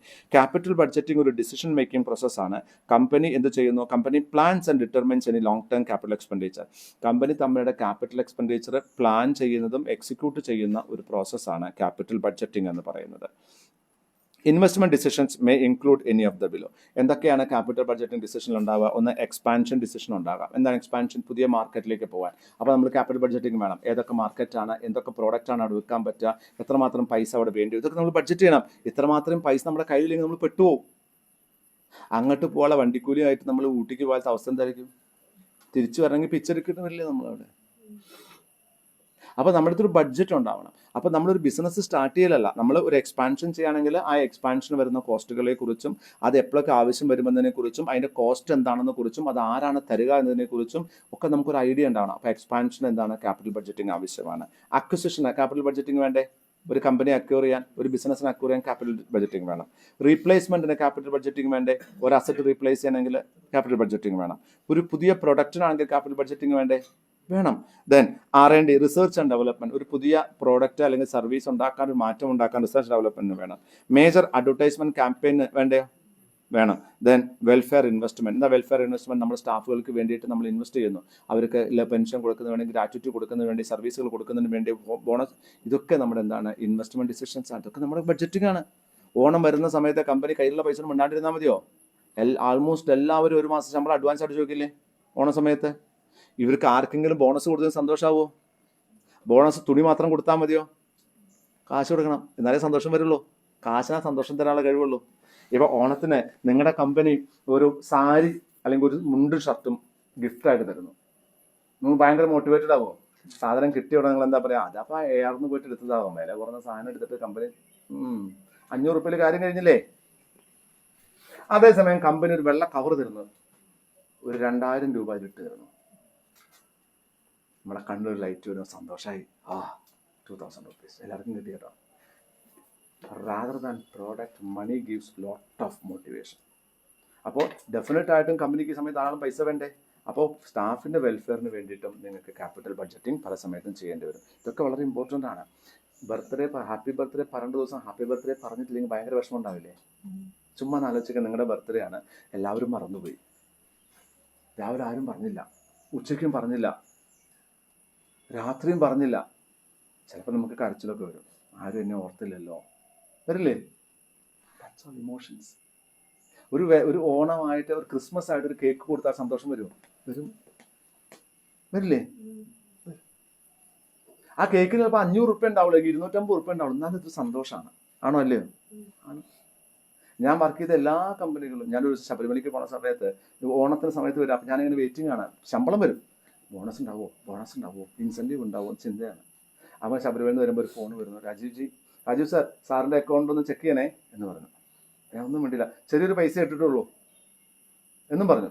അപ്പോൾ ഞാനാകെ സർപ്രൈസായി. ചെറിയൊരു പൈസ, നെഗറ്റീവ്. ചെക്ക് ചെയ്യണോ, പോസിറ്റീവ്. അപ്പം എന്താ ചെയ്യേണ്ടത്? വണ്ടി എവിടേക്കോ സൈഡിൽ നിർത്തി ബാങ്ക് അക്കൗണ്ട് പോയി നോക്കി എത്ര ബോണസ് വന്നു നോക്കിയപ്പോൾ ഞാൻ സന്തോഷമായി. ഒരു ഹ്യൂജ് എമൗണ്ട് ബോണസ് ആയിട്ട് തന്നിരുന്നു, ലക്ഷത്തിൽ മുകളിൽ പൈസ എനിക്ക് ബോണസ് ആയിട്ട് തന്നിരുന്നു. അതിന് ഭയങ്കര സന്തോഷമായി. അതൊരു മോട്ടിവേഷൻ അല്ലേ? അടുത്തൊരു കൊല്ലം വർക്ക് ചെയ്യാനുള്ള ഇന്ധനമാണത്. എനിക്ക് ഇങ്ങനത്തെ വരുമാനം കിട്ടാൻ സാധ്യത തോന്നില്ല. അപ്പോൾ ഡെഫിനറ്റും സ്റ്റാഫ് വെൽഫെയറും ഒരു ക്യാപിറ്റൽ ബഡ്ജറ്റിംഗ്, നമ്മൾ സാധാരണ ചിന്തിക്കാത്ത ചില കാര്യങ്ങളാണ് ഈ ക്യാപിറ്റൽ ബഡ്ജറ്റിംഗിൽ. വെൽഫെയർ മാനേജ്മെൻറ്റ്, അഡ്വർടൈസ്മെൻറ്റ് ക്യാമ്പയിന്, അല്ലെങ്കിൽ റിസർച്ച് ആൻഡ് ഡെവലപ്മെൻറ്റ്, ഇതൊക്കെ നമ്മുടെ എന്താണ് ക്യാപിറ്റൽ ബഡ്ജറ്റിംഗിൽ വരുന്നതാണ്. ഈ ഒരു ക്യാപിറ്റൽ ബഡ്ജറ്റിങ്ങിൻ്റെ ഏറ്റവും വലിയ പ്രശ്നം എന്താണെന്ന് വെച്ചാൽ ഇത് ഭയങ്കര റിസ്ക്കിയാണ്. നമ്മൾ വിചാരിച്ചത് അങ്ങനെ തന്നെ നടക്കണമെന്നില്ല. ഇനി അങ്ങനെ ചെയ്താൽ പിന്നെ അത് വിജയിക്കണമെന്നുമില്ല. അപ്പോൾ ഇത് ഈസ് കമ്പാരിറ്റീവ് ക്യാപിറ്റൽ ബഡ്ജറ്റിംഗ് ഭയങ്കര റിസ്ക് ആണ്. ദെൻ ലാർജ് പ്രോഫിറ്റ് ആണ്. ഒരാൾ പോലും കുറച്ച് പ്രോഫിറ്റ് എസ്റ്റിമേറ്റ് ചെയ്യില്ല. അപ്പോൾ പ്രോഫിറ്റ് എസ്റ്റിമേഷൻ എപ്പോഴും എന്തായിരിക്കും? ഹ്യൂജ് പ്രോഫിറ്റ് എസ്റ്റിമേറ്റ് ചെയ്യും. ആ പ്രോഫിറ്റ് വരാനുള്ള സാധ്യത കമ്പാരിറ്റീവ്ലി കുറവാണ്. ക്യാപിറ്റൽ ബഡ്ജറ്റിംഗ് ചെയ്യുന്ന സമയത്തൊക്കെ ഹൈപ്പോത്തിക്കേഷൻ അല്ലേ? ഹൈപ്പോത്തിക്കേഷൻ നമ്മൾ എന്താ ചെയ്യുക? നമ്മൾ വിചാരിക്കും എപ്പോഴും എനിക്ക് അത് ചെയ്യാൻ സാധ്യതയുണ്ട്, ഇത് ചെയ്യാൻ കഴിവുണ്ട്. നമ്മൾ 6 മണിക്ക് എണീക്കും, 6:30 ഞാൻ പുറപ്പെടും, 6:45 ഞാൻ ഇറങ്ങും, 7:45 ഞാൻ അവിടെ എണീക്കണോ വേണ്ടെന്ന് ആലോചിച്ച് കിടക്കുന്ന സിറ്റുവേഷൻസ് ഉണ്ട് നമുക്ക്, അല്ലേ? നമ്മൾ പ്ലാനിങ് ചെയ്തിട്ട് പലതും നടക്കാതിരിക്കാറില്ലേ? അതാണ് ഞാൻ പറയുന്നത്. അപ്പോൾ ബഡ്ജറ്റിങ്ങിന്റെ ഏറ്റവും വലിയ ഇഷ്യൂ അത് ഇംപ്ലിമെന്റ് ചെയ്യാൻ സാധ്യതയില്ലാത്ത റിസ്ക്. പിന്നെ രണ്ടാമത്തെ എന്താണ്? ധാരാളം പ്രോഫിറ്റ് നമ്മൾ എക്സ്പെക്ട് ചെയ്യും. പ്രതീക്ഷിക്കുമ്പോൾ എപ്പോഴും നമ്മൾ പ്രോഫിറ്റ് ആണ് എക്സ്പെക്ട് ചെയ്യുക. പക്ഷേ റിയൽ ആയിട്ട് വരുന്ന സമയത്ത് അത്രമാത്രം പ്രോഫിറ്റ് വരാൻ സാധ്യതയില്ല. Then long time period between the initial investment and estimated returns. പലപ്പോഴും നമ്മൾ ഇനീഷ്യലി നമ്മൾ തീരുമാനിച്ച സമയത്തിനുള്ളിൽ തന്നെ നമുക്ക് വരുമാനം വരണമെന്നില്ല. സൂട്ട് ഫ്രം സോ, അല്ലേ ആ സിനിമയുടെ പേര്? സുലോചന ഫ്രം സോമേശ്വര, ആ സിനിമയുടെ പേര്. ആ സിനിമ എടുത്ത സമയത്ത് ആ ചങ്ങാതി വിചാരിച്ചിട്ടുണ്ട് ഇത്ര വലിയ പടമാവും, ഇത്ര പൈസ കിട്ടുമെന്ന്. 4 കോടി രൂപയ്ക്ക് ഇറക്കിയ പടമാണ്. 126 കോടി രൂപയാണ് തിയേറ്ററിൽ നിന്ന് മാത്രം കിട്ടിയത്. പ്ലസ് ഒരു 70 കോടി രൂപയ്ക്ക് അത്ര ഹോട്ട്സ്റ്റാർ വാങ്ങിയിട്ടുള്ളത്. ഒരു 200 കോടി മിനിമം അടിച്ചിട്ടുണ്ടായത് ഇത് കന്നഡയിൽ മാത്രം. പിന്നെ അത് ദുൽഖർ സൽമാനാണ് മലയാളത്തിൽ ഡിസ്ട്രിബ്യൂട്ട് ചെയ്തിട്ടുള്ളത്, ബാലകൃഷ്ണയാണ് ഇവിടെ ആന്ധ്രയിൽ ഡിസ്ട്രിബ്യൂട്ട്. നല്ല നല്ല പ്രൊഡക്ഷൻ കമ്പനീസ് അവിടെയും പൈസ ഉണ്ടാക്കിയിട്ടുണ്ട് നല്ലോണം. നമ്മൾ പ്രതീക്ഷിച്ചാണോ നടക്കണേ? അല്ല. ഒരു ബഡ്ജറ്റ് ചെയ്യുന്ന സമയത്ത് നമ്മൾ വിചാരിച്ചതിനേക്കാട്ടിലും ലാഭം ഉണ്ടാകാൻ സാധ്യതയുണ്ട്, നമ്മൾ വിചാരിച്ചതിനേക്കാട്ടിലും കുറവ് ലാഭം ഉണ്ടാകാനും സാധ്യതയുണ്ട്. അപ്പോൾ ഇതൊക്കെ പ്രതീക്ഷിച്ചിട്ട് വേണം ഒരു ക്യാപിറ്റൽ ബഡ്ജറ്റിംഗ് ചെയ്യുന്ന സമയത്ത് നിങ്ങളുടെ പാസ്റ്റ് നോക്കണം. മുൻപ് നിങ്ങളെടുത്ത തീരുമാനങ്ങൾ എത്രമാത്രം ഹിറ്റ് റേറ്റ് ഉണ്ട്, നിങ്ങൾക്ക് എത്ര ഹിറ്റ് റേറ്റ് ഉണ്ട്, ആ ഹിറ്റ് റേറ്റ് അനുസരിച്ച് വേണം നിങ്ങൾ ഇതിൻ്റെ ഹിറ്റ് റേറ്റ് കണക്കാക്കാൻ. അതായത് മുമ്പ് നമ്മൾ വിചാരിച്ചതിൻ്റെ 80% ആണ് ഓൺ ആൻഡ് അവറേജ് നമ്മൾ അച്ചീവ് ചെയ്തിട്ടുള്ളെങ്കിൽ നമ്മൾ കറക്റ്റായിട്ട് എസ്റ്റിമേറ്റ് ചെയ്താൽ അതിൻ്റെ 80% താഴെയേ നമുക്ക് അച്ചീവ് ചെയ്യാൻ സാധ്യതയുള്ളൂ എന്ന് മനസ്സിലാക്കലും കൂടെ മനസ്സിൽ വെച്ചിട്ട് വേണം ക്യാപിറ്റൽ ബഡ്ജറ്റിംഗ് ചെയ്യാൻ. അല്ലെങ്കിൽ നിങ്ങളുടെ ബഡ്ജറ്റ് ഒക്കെ തെറ്റില്ലേ? തെറ്റും. അപ്പോൾ ക്യാപിറ്റൽ ബഡ്ജറ്റിംഗ് ഭയങ്കര റിസ്ക്കിയാണ്. ഒന്ന് അത് ഹൈ റിസ്ക് ആണ്. 2 നമ്മൾ വിചാരിച്ച സമയം കൊണ്ട് നമുക്ക് വരുമാനം കിട്ടണമെന്നില്ല, നമ്മൾക്ക് വിചാരിച്ച റിട്ടേൺ കിട്ടണമെന്നുമില്ല. ഇത് 3 മനസ്സിലാക്കിയിട്ട് വേണം നമ്മൾ എന്ത് ചെയ്യാൻ? ക്യാപിറ്റൽ ബഡ്ജറ്റിംഗ് ചെയ്യാൻ. Investment decision analysis. Investment decision process എങ്ങനെയാണ്? അത് ക്യാഷ് ഫ്ലോ ഇൻവെസ്റ്റ്മെന്റ് ഡിസിഷൻ എന്ത് ചെയ്യുന്നു? Generate cash for the project. ആ ഇൻവെസ്റ്റ്മെന്റ് ഡിസിഷനിൽ നമ്മളൊരു പ്രൊജക്ട് എടുക്കുന്നു, ആ പ്രൊജക്റ്റിൽ എത്രമാത്രം ക്യാഷ് ഫ്ലോ ഉണ്ടാകാൻ സാധ്യതയുണ്ട്, ഇൻഫ്ലോ ഔട്ട്ഫ്ലോ ഉണ്ടാകാൻ സാധ്യത മനസ്സിലാക്കുന്നു. ദെൻ അതിൻ്റെ അപ്രോപ്രിയേറ്റ് കോസ്റ്റ് ഓഫ് കൺട്രോൾ നമ്മൾ മനസ്സിലാക്കുന്നു. അത് ഉപയോഗിച്ചുകൊണ്ട് ആ ക്യാഷ് ഫ്ലോയും കോസ്റ്റ് ഓഫ് ക്യാപിറ്റലും ഉപയോഗിച്ചുകൊണ്ട് നമ്മൾ അത് ഇൻവെസ്റ്റ്മെന്റ് ചെയ്യാൻ പറ്റുന്നതാണോ അല്ലയോ എന്ന് തീരുമാനിക്കുന്നു. നമ്മൾ എന്താ ആദ്യം തീരുമാനിക്കുക? നമുക്ക് എത്രമാത്രം ക്യാഷ് ഫ്ലോ വേണ്ടി വരും, അത് ഇൻഫ്ലോയും ഔട്ട്ഫ്ലോയും നമ്മൾ കണക്കാക്കണം. 2 അതിന് എത്രമാത്രം കോസ്റ്റ് ഓഫ് ക്യാപിറ്റൽ ഉണ്ട്, ആ പ്രൊജക്റ്റിന് അതിൽ ഇൻവെസ്റ്റ് ചെയ്യുന്ന ക്യാപിറ്റലിന് എത്രമാത്രം കോസ്റ്റ് ഉണ്ട് എന്ന് നമ്മൾ മനസ്സിലാക്കുന്നു. ഇത് രണ്ടും ഉപയോഗിച്ചുകൊണ്ട് നമ്മൾ എന്ത് മനസ്സിലാക്കുന്നു? ഇതിൽ ലാഭമുണ്ടാകാൻ സാധ്യതയുണ്ടോ ഇല്ലയോ എന്ന് മനസ്സിലാക്കുന്നു. ഇത്ര ക്യാപിറ്റൽ നമ്മൾ ഇൻവെസ്റ്റ് ചെയ്യുന്നു. ഓക്കെ, ആ ക്യാപിറ്റലിന് കോസ്റ്റ് ഉണ്ടോ? കോസ്റ്റ് ഉണ്ട്. ആ കോസ്റ്റിനെക്കാട്ടിലും കൂടുതൽ വരുമാനമുണ്ട്. ഇത് രണ്ടും കമ്പയർ ചെയ്ത് നമുക്ക് എന്ത് കിട്ടും? നമുക്ക് ഇൻവെസ്റ്റ്മെന്റും കിട്ടി, കോസ്റ്റും കിട്ടി. ഇത് രണ്ടും കമ്പയർ ചെയ്ത് കഴിഞ്ഞാൽ നമുക്ക് എക്സ്പെക്റ്റഡ് റിട്ടേൺ ഉണ്ട്. അതുമായിട്ട് മാച്ച് ചെയ്യുന്നില്ലെങ്കിൽ നമ്മൾ ആ പ്രൊജക്റ്റ് ചെയ്യോ? ഇല്ല. അപ്പൊ ഇൻവെസ്റ്റ്മെന്റ് ഡിസിഷൻ എന്ന് പറഞ്ഞാൽ ഒരു പ്രൊജക്ട് എടുക്കുന്നു, ആ പ്രൊജക്ടിന്റെ ക്യാഷ് ഫ്ലോ മനസ്സിലാക്കുന്നു, അതിന്റെ കോസ്റ്റ് മനസ്സിലാക്കുന്നു, ഇത് രണ്ടും റിലേറ്റ് ചെയ്തിട്ട് ഇത് ഇൻവെസ്റ്റ് ചെയ്യണോ വേണ്ടയോ എന്ന് തീരുമാനിക്കുന്നു. ഇതാണ് ഇൻവെസ്റ്റ്മെന്റ് ഡിസിഷൻ. ഇതിലുണ്ടാകുന്ന ഇഷ്യൂസ് എന്താണ്? ഒന്ന്, നമുക്കുണ്ടാകുന്ന ഏണിങ്സ് നമുക്ക് സ്പെൻഡ് ചെയ്യാൻ പറ്റുമോ? Can we can we spend earnings? Can we spend earnings? The cash flow ഞാൻ പറഞ്ഞിട്ടുണ്ട്. You cannot spend fund. You can only spend cash. പറഞ്ഞിട്ടുണ്ടോ cash flow അല്ലേ? ഏണിങ്സ് നമുക്ക് സ്പെൻഡ് ചെയ്യാൻ പറ്റില്ല. പറ്റുമോ? പറ്റത്തില്ല. നമുക്ക് എന്തൊക്കെ സ്പെൻഡ് ചെയ്യാൻ പറ്റുള്ളൂ? ക്യാഷ്. അപ്പൊ നമ്മൾ ഏണിങ്സ് ആണ് നമ്മൾ ഇവിടെ കാൽക്കുലേറ്റ് ചെയ്യുന്നത്. അപ്പൊ ഡെഫിനറ്റ് ആയിട്ടും ഏണിങ്സ് കാൽക്കുലേറ്റ് ചെയ്യുമ്പോൾ അതിന്റെ ലിക്വിഡിറ്റി കൂടെ നമുക്ക് എന്ത് ചെയ്യാൻ പറ്റണം? കാൽക്കുലേറ്റ് ചെയ്യാൻ പറ്റണം. ഒരു ഇൻവെസ്റ്റ്മെന്റ് ഡിസിഷൻസിൽ ഒരു പണം ഇൻവെസ്റ്റ് ചെയ്യുന്ന സമയത്ത് അതിന്റെ കോസ്റ്റ് ഓഫ് ക്യാപിറ്റൽ കണക്കാക്കിക്കൊണ്ട് എത്ര വരുമാനം ഉണ്ടാകുമെന്ന് നമ്മൾ പ്രൊജക്ട് ചെയ്യുമ്പോൾ അത് എത്ര ക്യാഷ് കമ്പോണന്റ് ഉണ്ട് എന്ന് നമ്മൾ മനസ്സിലാക്കണം. എങ്കിൽ മാത്രമേ അതെന്ത് ചെയ്യാൻ പറ്റുള്ളൂ? നമുക്ക് ചെലവുകൾക്കായിട്ട് കൊടുക്കാൻ പറ്റത്തുള്ളൂ. അപ്പൊ ഏണിങ്സ് അല്ല നമ്മൾ സ്പെൻഡ് ചെയ്യുന്നത്. What we R spending cash. അപ്പൊ നമ്മൾ ക്യാഷിന്റെ കമ്പോണന്റ് അതിൽ മനസ്സിലാക്കണം. ദെൻ ഏത് ക്യാഷ് ഫ്ലോ ആണ് നമ്മൾ ഉപയോഗിക്കേണ്ടത്? ടോട്ടൽ ക്യാഷ് ഫ്ലോ ആണോ ഉപയോഗിക്കേണ്ടത്? ഇൻക്രിമെന്റൽ ക്യാഷ് ഫ്ലോ ആണോ ഉപയോഗിക്കേണ്ടത്? പാർലെ എന്ന് പറയുന്ന കമ്പനി പാർലെ ജി ബിസ്ക്കറ്റിനോടൊപ്പം പല ബിസ്ക്കറ്റുകൾ വിൽക്കുന്നു. ഒരു പുതിയ ബിസ്ക്കറ്റ് അതിനോടൊപ്പം വിൽക്കാൻ തീരുമാനിക്കുന്ന സമയത്ത് അവർ ക്യാഷ് ഫ്ലോ അനലൈസ് ചെയ്യാണ്. അവർ ഏത് ക്യാഷ് ഫ്ലോ ആണ് നോക്കേണ്ടത്? പാർലെ ജി കൂടെ ചേർന്നിട്ടുള്ള ക്യാഷ് ഫ്ലോ ആണോ നോക്കേണ്ടത്? അതൊരു സിംഗിൾ പ്രൊഡക്റ്റിന്റെ ക്യാഷ് ഫ്ലോ ആണ് നോക്കേണ്ടത് എന്നുള്ളതാണ്. ഇത് രണ്ട് ആസ്പെക്ട് അല്ലേ? ഒന്ന് പാർലെ ജിയുടെ ചേർത്ത് നോക്കുമ്പോൾ എല്ലാം നിങ്ങൾക്ക് ഗ്രീൻ ആയിട്ട് തോന്നും, കാരണം നഷ്ടം തോന്നാനേ സാധ്യതയില്ലല്ലോ. എന്നാൽ പാർലെ ജിയെ മാറ്റി നിർത്തിയിട്ട് ആ പ്രോഡക്റ്റിനെ മാത്രം അങ്ങോട്ട് നോക്കിയാലോ, ചിലപ്പോൾ നമുക്ക് മഞ്ഞയും ചുവപ്പൊക്കെ കാണാൻ പറ്റും, കോഷനും അപകടമൊക്കെ കാണാൻ പറ്റും. അപ്പോൾ ഡെഫിനറ്റ് ആയിട്ട് നമ്മൾ ചെയ്യേണ്ടത്, ഒരു പുതിയ പ്രൊജക്റ്റ് ആണെങ്കിൽ ആ പ്രൊജക്റ്റിന്റെ ക്യാഷ് ഫ്ലോ ആണ് നമ്മൾ നോക്കേണ്ടത്. നിങ്ങൾ കമ്പൈൻഡ് ക്യാഷ് ഫ്ലോ നോക്കിയാൽ നിങ്ങൾക്ക് റിയൽ പിക്ചർ കിട്ടാൻ സാധ്യത കുറവാണ്. ശരിയല്ലേ? എന്താണ് റോസ് പൂവിന് എന്താ ഇന്ത്യയിൽ പറയാ? ഗുലാബ്. അതിന്റെ ഒരു സോപ്പുണ്ട് ഡാബറിന്റെ ഒരു സോപ്പുണ്ട്, ഗുലാബി എന്നെന്താണ് സോപ്പിന്റെ പേര്. ഡാബർ മെയിൻലി ഒരു ആയുർവേദ കമ്പനിയാണ്. ഡാബർ ഈ റോസ് പൂവിന്റെ പേരിലുള്ള ആ പേര് എനിക്ക് കിട്ടുന്നില്ല പെട്ടെന്ന്. നല്ലൊരു പേരാണ്, നല്ല വാസനയുള്ള സോപ്പാണ്. അത് അടിപൊളി സോപ്പാണ്. ഞാൻ സോപ്പ് മാർക്കറ്റ് ചെയ്യാം, ജസ്റ്റ് ഒന്ന് പറഞ്ഞേ ഉള്ളൂ. അപ്പോൾ ഈ സോപ്പ് ഇറക്കുന്ന സമയത്ത് ഗുലാബാരി എന്നാണ് സോപ്പിന്റെ പേര്. ആ സോപ്പ് ഇറക്കുന്ന സമയത്ത് അതൊരു പുതിയ ഇൻവെസ്റ്റ്മെന്റ് ഡിസിഷൻ അല്ലേ ഡാബറിനെ? ആണോ? ടോയ്ലറ്റ് സോപ്പ് ഒരു പുതിയ ഇൻവെസ്റ്റ്മെന്റ് ഡിസിഷൻ ആണ്. ഈ സോപ്പ് ഇറക്കിയതിന് ശേഷം അതിനുണ്ടാകുന്ന ക്യാഷ് ഫ്ലോ ഡാബർ അനലൈസ് ചെയ്യുന്നു. രണ്ട് രീതിയിൽ അനലൈസ് ചെയ്യാം. ടോട്ടൽ ഡാബറിലുണ്ടാകുന്ന ക്യാഷ് ഫ്ലോ അനലൈസ് ചെയ്യാം. ക്യാഷ് ഫ്ലോ അവിടെ ഈ സോപ്പ് വിറ്റാലും വിറ്റില്ലെങ്കിലും പ്രത്യേകിച്ച് ഒന്നും മനസ്സിലാവില്ല. മനസ്സിലാവോ? അതേസമയം ആ പ്രോഡക്റ്റിനെ ഒരു ഇൻവെസ്റ്റ്മെന്റ് ഡിസിഷൻ ആയിട്ട് എടുത്തിട്ട് ആ പ്രോഡക്റ്റിനെ മാത്രം അങ്ങോട്ട് ക്യാഷ് ഫ്ലോ നോക്കിയാലോ, നമ്മൾ ഇൻവെസ്റ്റ് ചെയ്ത പൈസയുടെ അത്രമാത്രം വരുമാനം ക്യാഷ് ഫ്ലോ വരുന്നുണ്ടോ, അതോ ഇത് നഷ്ടമാണോ, ഇത് അപകടമുണ്ടാകാൻ സാധ്യതയുണ്ടോ എന്ന് മനസ്സിലാക്കാൻ ഇൻഡിവിജ്വൽ ഡിസിഷൻസ് നമ്മൾ അനലൈസ് ചെയ്യുന്നതല്ലേ. അപ്പൊ ഇതൊക്കെ പ്രശ്നമാണ്. ഏണിങ്സ് അല്ല നോക്കേണ്ടത്, ക്യാഷ് ആണ് നോക്കേണ്ടത്. ടോട്ടൽ ക്യാഷ് ഫ്ലോ അല്ല നോക്കേണ്ടത്, ഇൻഡിവിജ്വൽ ക്യാഷ് ഫ്ലോ അനലൈസ് ചെയ്യണം. എന്നാലേ നമുക്ക് ആ പെർട്ടിക്കുലർ പ്രൊജക്ട് അല്ലെങ്കിൽ ആ ഇൻവെസ്റ്റ്മെന്റ് ഡിസിഷൻ സക്സസ്ഫുൾ ആയിരുന്നുവോ അല്ലയോ എന്ന് അനലൈസ് ചെയ്യാൻ പറ്റത്തുള്ളൂ. ഹിന്ദുസ്ഥാൻ ലിവർ ഒരു 100 തരം ടോയ്ലറ്ററീസ് ഉള്ള കമ്പനിയാണ് അല്ലേ? അതിലൊരു പുതിയൊരു ടോയ്ലറ്ററി അവർ ഇറക്കി കഴിഞ്ഞാൽ ആ ടോയ്ലറ്ററി ലാഭമാണോ അല്ലയോ എന്ന് അവർക്ക് മനസ്സിലാക്കാൻ പറ്റില്ല. അവർ ഗ്രോസ് ക്യാഷ് ഫ്ലോ ആണ് നോക്കുന്നതെങ്കിൽ. അപ്പൊ അവരെന്ത് ചെയ്യും? Segment wise, product wise cash flow analyse ചെയ്യും. ടഫാണ്, പക്ഷെ അനലൈസ് ചെയ്യണം ഓരോ ഇൻവെസ്റ്റ്മെന്റ് ഡിസിഷനും. ദെൻ സങ്ക് കോസ്റ്റ് കൺസിഡർ ചെയ്യുന്നു. എന്താ സങ്ക് കോസ്റ്റ് എന്ന് പറഞ്ഞാൽ? ആ പ്രോജക്റ്റ് അവസാനിക്കുകയാണ്, അതിന് അവസാനം കിട്ടുന്ന പൈസ അത് കൺസിഡർ ചെയ്യാറുണ്ടോ? അത് കൺസിഡർ ചെയ്യണം. ഒരു പ്രൊജക്ട് ഇൻവെസ്റ്റ്മെന്റ് ഡിസിഷൻ എടുത്തു, അതിൽ നമുക്ക് ലാഭമുണ്ട്. ആ ഇൻവെസ്റ്റ്മെന്റ് ഡിസിഷൻ 10 കൊല്ലം കഴിഞ്ഞാൽ നമ്മളിത് വേണ്ടെന്ന് വെക്കുന്നു, ആ പ്രൊജക്ട് അവസാനിക്കുന്നു. അങ്ങനെയാണെങ്കിൽ അവസാനിപ്പിക്കുന്ന സമയത്ത് അത് വിറ്റാൽ കിട്ടുന്ന പൈസ ഉണ്ടല്ലോ, അത് നമ്മുടെ വരുമാനമാണല്ലോ. Total investment minus sunk cost, അതാണല്ലോ നിങ്ങളുടെ ടോട്ടൽ ഇൻവെസ്റ്റ്മെന്റ്, അതാണ് കണക്കാക്കണം. അപ്പൊ സങ്ക് കോസ്റ്റ് കൺസിഡർ ചെയ്യുന്നുണ്ടോ? ഏത് ഇൻവെസ്റ്റ്മെന്റ് ക്രൈറ്റീരിയ ആണ് നിങ്ങൾ ഉപയോഗിക്കുന്നത്? എന്താണ് ഇൻവെസ്റ്റ്മെന്റ് ക്രൈറ്റീരിയ? ഒന്ന്, നെറ്റ് പ്രസന്റ് വാല്യൂ. എന്താ നെറ്റ് പ്രസന്റ് വാല്യൂ എന്ന് പറഞ്ഞാല്? ഇപ്പോഴത്തെ വില. എന്താ ഫിനാൻഷ്യൽ മാനേജ്മെന്റ് എങ്ങനെയാ പറയാത്? ഇന്ന് നിങ്ങൾ ഒരു ലക്ഷം രൂപ ഇൻവെസ്റ്റ് ചെയ്യുകയാണെങ്കിൽ 10 വർഷം കഴിഞ്ഞാൽ 10 ലക്ഷം രൂപ കിട്ടുമെന്ന് പറഞ്ഞാൽ ആ 10 ലക്ഷം രൂപയുടെ ഇന്നത്തെ വില എത്രയാണ്? 1 ലക്ഷം രൂപയാണ്. അതാണ് ജനറൽ ആയിട്ട് പറയാം.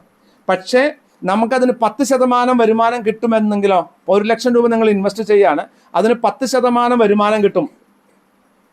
അങ്ങനെയാണെങ്കിൽ 10ാമത്തെ കൊല്ലം നിങ്ങൾക്ക് 10 ലക്ഷം രൂപയാണ് കിട്ടുമെങ്കിൽ ഇന്നത്തെ വില എത്ര? അതായത് ഇന്നത്തെ പ്രസന്റ് വാല്യൂ എത്ര? 1 ലക്ഷം ഇൻവെസ്റ്റ് ചെയ്യുന്നു, 10 ലക്ഷം 10 വർഷം കഴിഞ്ഞാൽ നിങ്ങൾക്ക് 10 ലക്ഷം രൂപ കിട്ടും. ഇന്ന് അതിന്റെ പ്രസന്റ് വാല്യൂ എത്ര? ഈ 10 ലക്ഷം രൂപയുടെ പ്രസന്റ് വാല്യൂ എത്ര? അതറിയണം. അപ്പോഴാണ് 1 ലക്ഷം രൂപയുടെ 10 ലക്ഷം രൂപയുടെ ഇന്നത്തെ പ്രസന്റ് വാല്യൂ പറഞ്ഞാൽ എത്രയാണ്? 1 ലക്ഷം ഇൻവെസ്റ്റ് ചെയ്യുന്നു, 1.5 ലക്ഷമാണ് പ്രസന്റ് വാല്യൂ എങ്കിൽ 50,000 രൂപ കൂടുതലാണ്. അപ്പൊ ഞാൻ എത്ര ഇൻവെസ്റ്റ് ചെയ്യുന്നത്? 1 ലക്ഷമേ ഇൻവെസ്റ്റ് ചെയ്യുന്നുള്ളൂ. വൈസ് ഇൻവെസ്റ്റ്മെന്റ് ഡിസിഷൻ എന്ന് പറയാം.